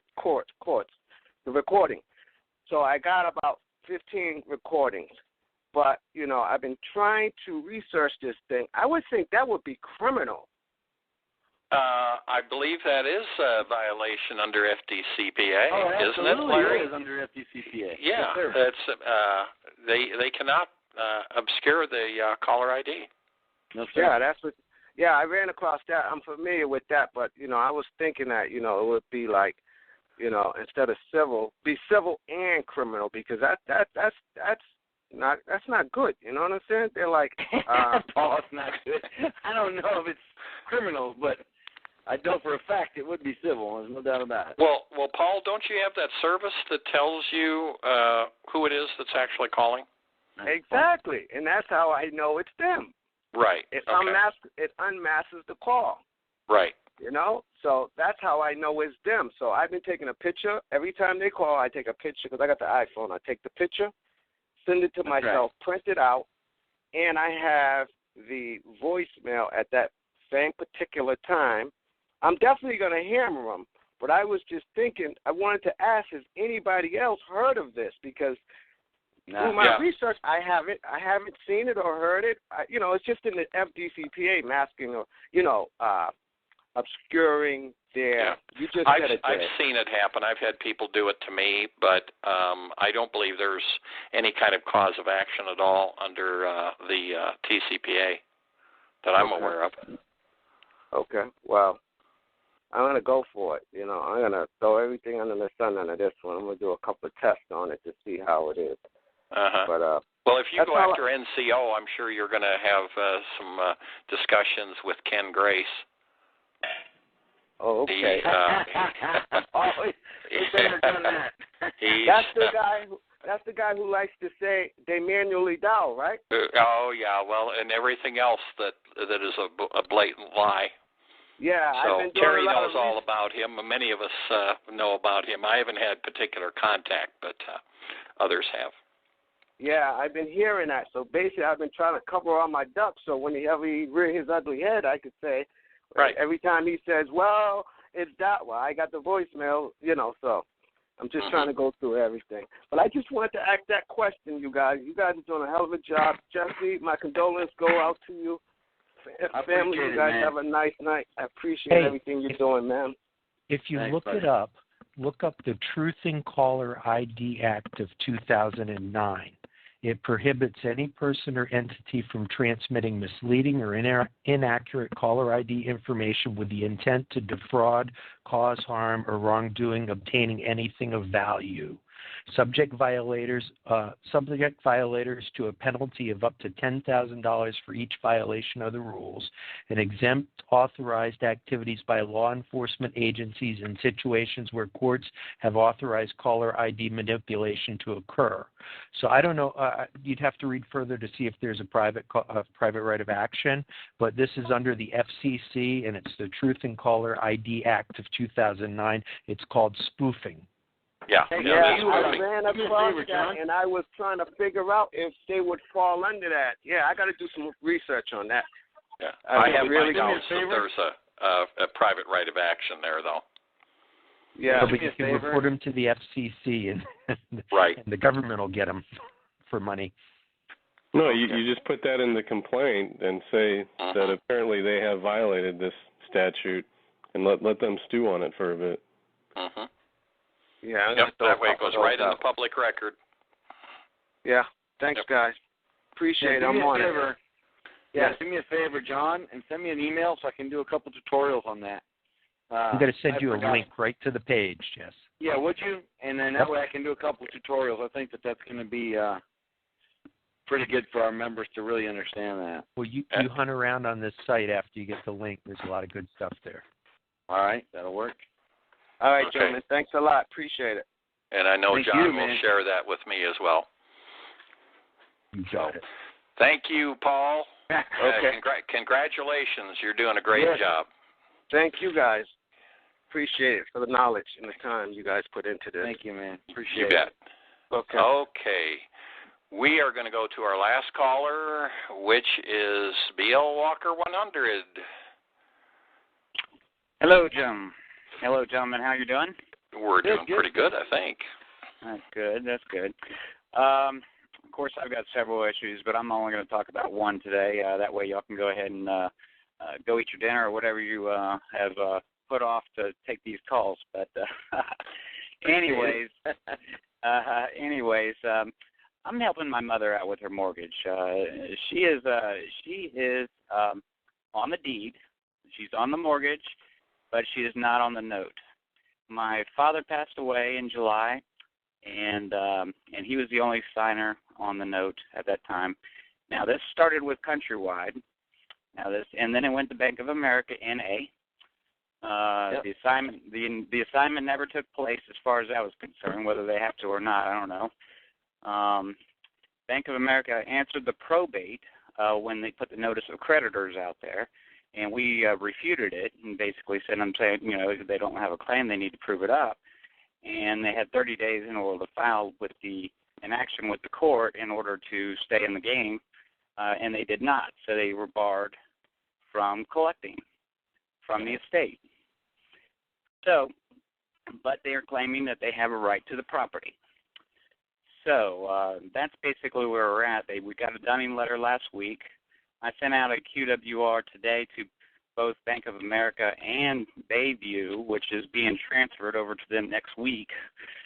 And New York New Mellon is it's been assigned to New York. The funny thing is, New York New Mellon took the assignment 3 days after my father passed away.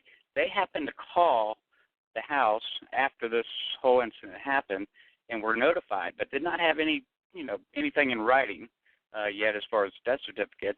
And then all of a sudden they went ahead and assigned it to New York New Mellon in the name of a trust. So I'm really not quite sure. It almost seems like it should be easy enough to where it's like, okay, well, my mom's not being listed as an interested party, but they say they have a right to the property. It's almost like, well, let the personal representative that's representing my father quit claim it over to her, and then she has 100% of the deed. Is that simple? No, oh, man, that can get so ugly, man. They really can get so ugly. Just because, again, unfortunately, she's not on the note. Mm-hmm. That's the problem. It's always that you're not on the note, see? That's the big deal. But she still has rights to the property. Mm-hmm. That makes sense? She's a wife. Right. That's why they're always on the mortgage. So now you have to get over that hurdle. Mm-hmm. The transfer issues, no matter what, you said, I don't know, assignments, don't care. No, you need to care because those are all, again, conditions that are very, very relevant to them being able to do what they're doing. And for you, it could literally stop all of their function. Literally everything they're doing can be stopped. So you need to pay attention. I don't know if you remember or not, but you need to pay attention to, you need to pay attention to the conditions precedent on all these exchanges that are happening and going on, especially right after the death of your dad, how that happened. You need to pay attention to all that because that right there is going to be your biggest defense. Mm-hmm. So just remember what I'm saying. That I've said it over and over in that foreclosure bash. I think I've made it so simple that people lost interest. I really did because they thought it was going to be some magical thing, and it's not. Beating a foreclosure is very simple, but you have to stay simple. Mm-hmm. Once you get complicated, it's over. And, well, that's a battle that we're going with. Of course, the estate attorney is, not very helpful. They don't know much about all this. They've got a rule of book that they do, and I'm like, I'm already working on a foreclosure case of mine, which I'm so I've already been kind of up and all this stuff, and right. But I was just wondering, should I get a securitization bid now? Submit it in there again. I think you're in good shape if you haven't seen. I wanted to shut them down before they. I wanted to shut them down before they put a summons out there. Well, that's exactly where I'm headed. I mean, you're in good shape with them not. If they take an action, or they proceed with action against you, and you have notice of dispute against them, all, not one, all, and you also have them dead to rights on the Helping Families Save Their Homes Act and not doing the proper transfers or assignments. I don't know what state you live in. No, I'm in Florida. I'm in Florida. Oh, man, you're in good shape, man. You're in big-time good shape, but you got to hammer them before they hammer you. Yeah, I'm up here in St. Lucie County, and actually, like I said, they transferred this servicership to Bank of America, sent it to Bayview, which is down in Coral Gables, and I was like, who the hell is this company? Yeah. I was like, who the hell is this company? Right. Well, again, you're in good shape, but you got to go back to the beginning, and you got to go all the Florida, the Florida statutes that protect you, and you put them on notice, and then they're going to be, they're going to be hard pressed to move forward on you. And if they do, then right now you have a private right of action if your mom didn't get any assignments or notices of assignments or any of that stuff. So you're already in good shape. You can just be in better shape as long as you strike when the iron's hot. So, do y'all have any referrals as far as any because it is a little sticky with the probate and all that? Do y'all have any referrals up in the up in this area? No, not really, man. Okay. I'm working on putting a network together. That's part of what I've been doing in a nationwide network to help all the members and help the members help the attorneys. Exactly. Y'all doing a great job of that. And, I'm and working of course, on that. Yeah, I'm having my own problems. Yeah, we have quite a few attorneys that are members across the country, and it's pretty cool. And we also have a lot of members that are working with attorneys that are helping the attorneys through our system, which is also very cool. So where is he located? He's in Lucie County here in Florida. Oh. Yeah. But yeah, man, like I said, you're in good shape. Let me keep working. I'm leaving town for about 10 days, and when I get back, I'm going to be head first in all this all summer long. For those of you that have been begging, I'm going to start a more advanced group, probably also in June sometime, and then I'm also, just check your email. It'll be coming to all the members and non-members, because if you're in the advanced group, you don't necessarily need to be down with the others. You might want to just join up and go right to the advanced group. But and I'm also going to do, guys, the TCPA webinar series for most of the summer, probably 6 to 7 weeks. That should carry us June, July, August anyway. Again, like Paul. They're doing the same thing. They're doing the same thing to a credit I want to be able to show the members. I want to show the membership how easy it is to collect money when these guys are putting themselves in those positions. And I want to do it a little different than we did last year with the Summer Slam. I want to make sure that while we're doing this, people are sending out their notices of intent to sue. They got their evidence together. They're doing it all the way they're supposed to do it. And during the webinar, my goal is during the webinar time frame, that 6 to 8 weeks, I want to make sure people are actually collecting funds. That's going to be the goal, and that's I'm gonna work real diligently to get people through that. So I got a lot of things up my sleeve. As I said, don't hang up, guys. I want to make sure that everybody knows what's upcoming June, July, and August. Which this summer we got a little break anyway. The kids are home and all that good stuff, but it gives us a different direction for the summer that I'd like to take this year and run it all the way up through August, and then hopefully have something for the fall that we'll work on something special. But for now, for sure, we're going to do the TCPA, and I'm not sure what exact date, but it'll be the first week of June. That's going to be the goal.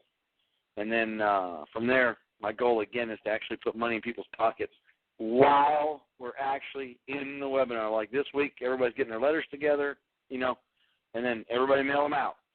Everybody get, you know, and I want to get this going. It's something that I'm excited about. I talked to Gary about it. He's excited about it. And so just watch your emails, guys. And with that, I'm done, Dave. We're done. That is 10:15. I can't thank everybody enough. Again, thank you guys for covering when I needed you the most last week. Our pleasure. It means the world to me. It means the absolute world to me. And I'm a wimpy crier, so, you know, sorry. But I appreciate that's what people friends are for. That's right. But I am sincerely grateful and appreciate you guys doing that for me. So let's go over some of the calls. By the way, next week again will be the wrap-up. It should take no more than about an hour, hour and a half for those of you that are members on the Foreclosure Bash. I'm going to go over beginning to end, detailed information, just touch base on things, and we can go over some questions. And then the following week will be the heck is that? I don't know. Who's making all the noise? Will be the final wrap-up, and that'll be a Q&A specific to the Foreclosure Bash. And then we'll take a week or two off on our open calls, and then we'll push to start the TCPA deal first week of June. That's the goal. I'm pretty excited about TCPA because all of you guys know I've made thousands and thousands of dollars off TCPA. And some of our members, and it's awesome. It's real easy to use, and it's guaranteed money in your pocket without too much of a fight. There ain't a whole lot of places they can go with it. So it's a pretty neat deal. So, Dave, you go over some of the calls, pal, and we'll call it a night, guys. All righty. The calls coming up, and especially for the gentleman in Minnesota that needed the information from earlier, Terry's call is tomorrow night. That's a support call for what we're doing here. That starts at 8 o'clock Eastern. To get on her list, you need to send an email to queensongbird@gmail.com. Simply say you want to be on the email list for the Wednesday call. Please do not wait until right before the call tomorrow because she sends the reminders out earlier. If you do that, you will not get the reminder for this week. Do it tonight. As soon as this call is over, send that email if you're wanting to get on her list. But again, that starts at 8 o'clock Eastern, and that's every Wednesday night. And on Monday nights, there is my call on TalkShoe, Dallas Debt Discussion, and that starts at 9 o'clock Eastern. It is TalkShoe pin number 54318.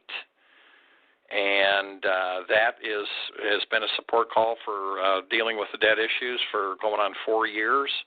But there's lots of help out here. But again, as I've said so many times, those calls are not a replacement or a substitute for being a member of the website. It is very important that you become a member and let those calls fill in the cracks and tie the pieces together with a few questions you might have.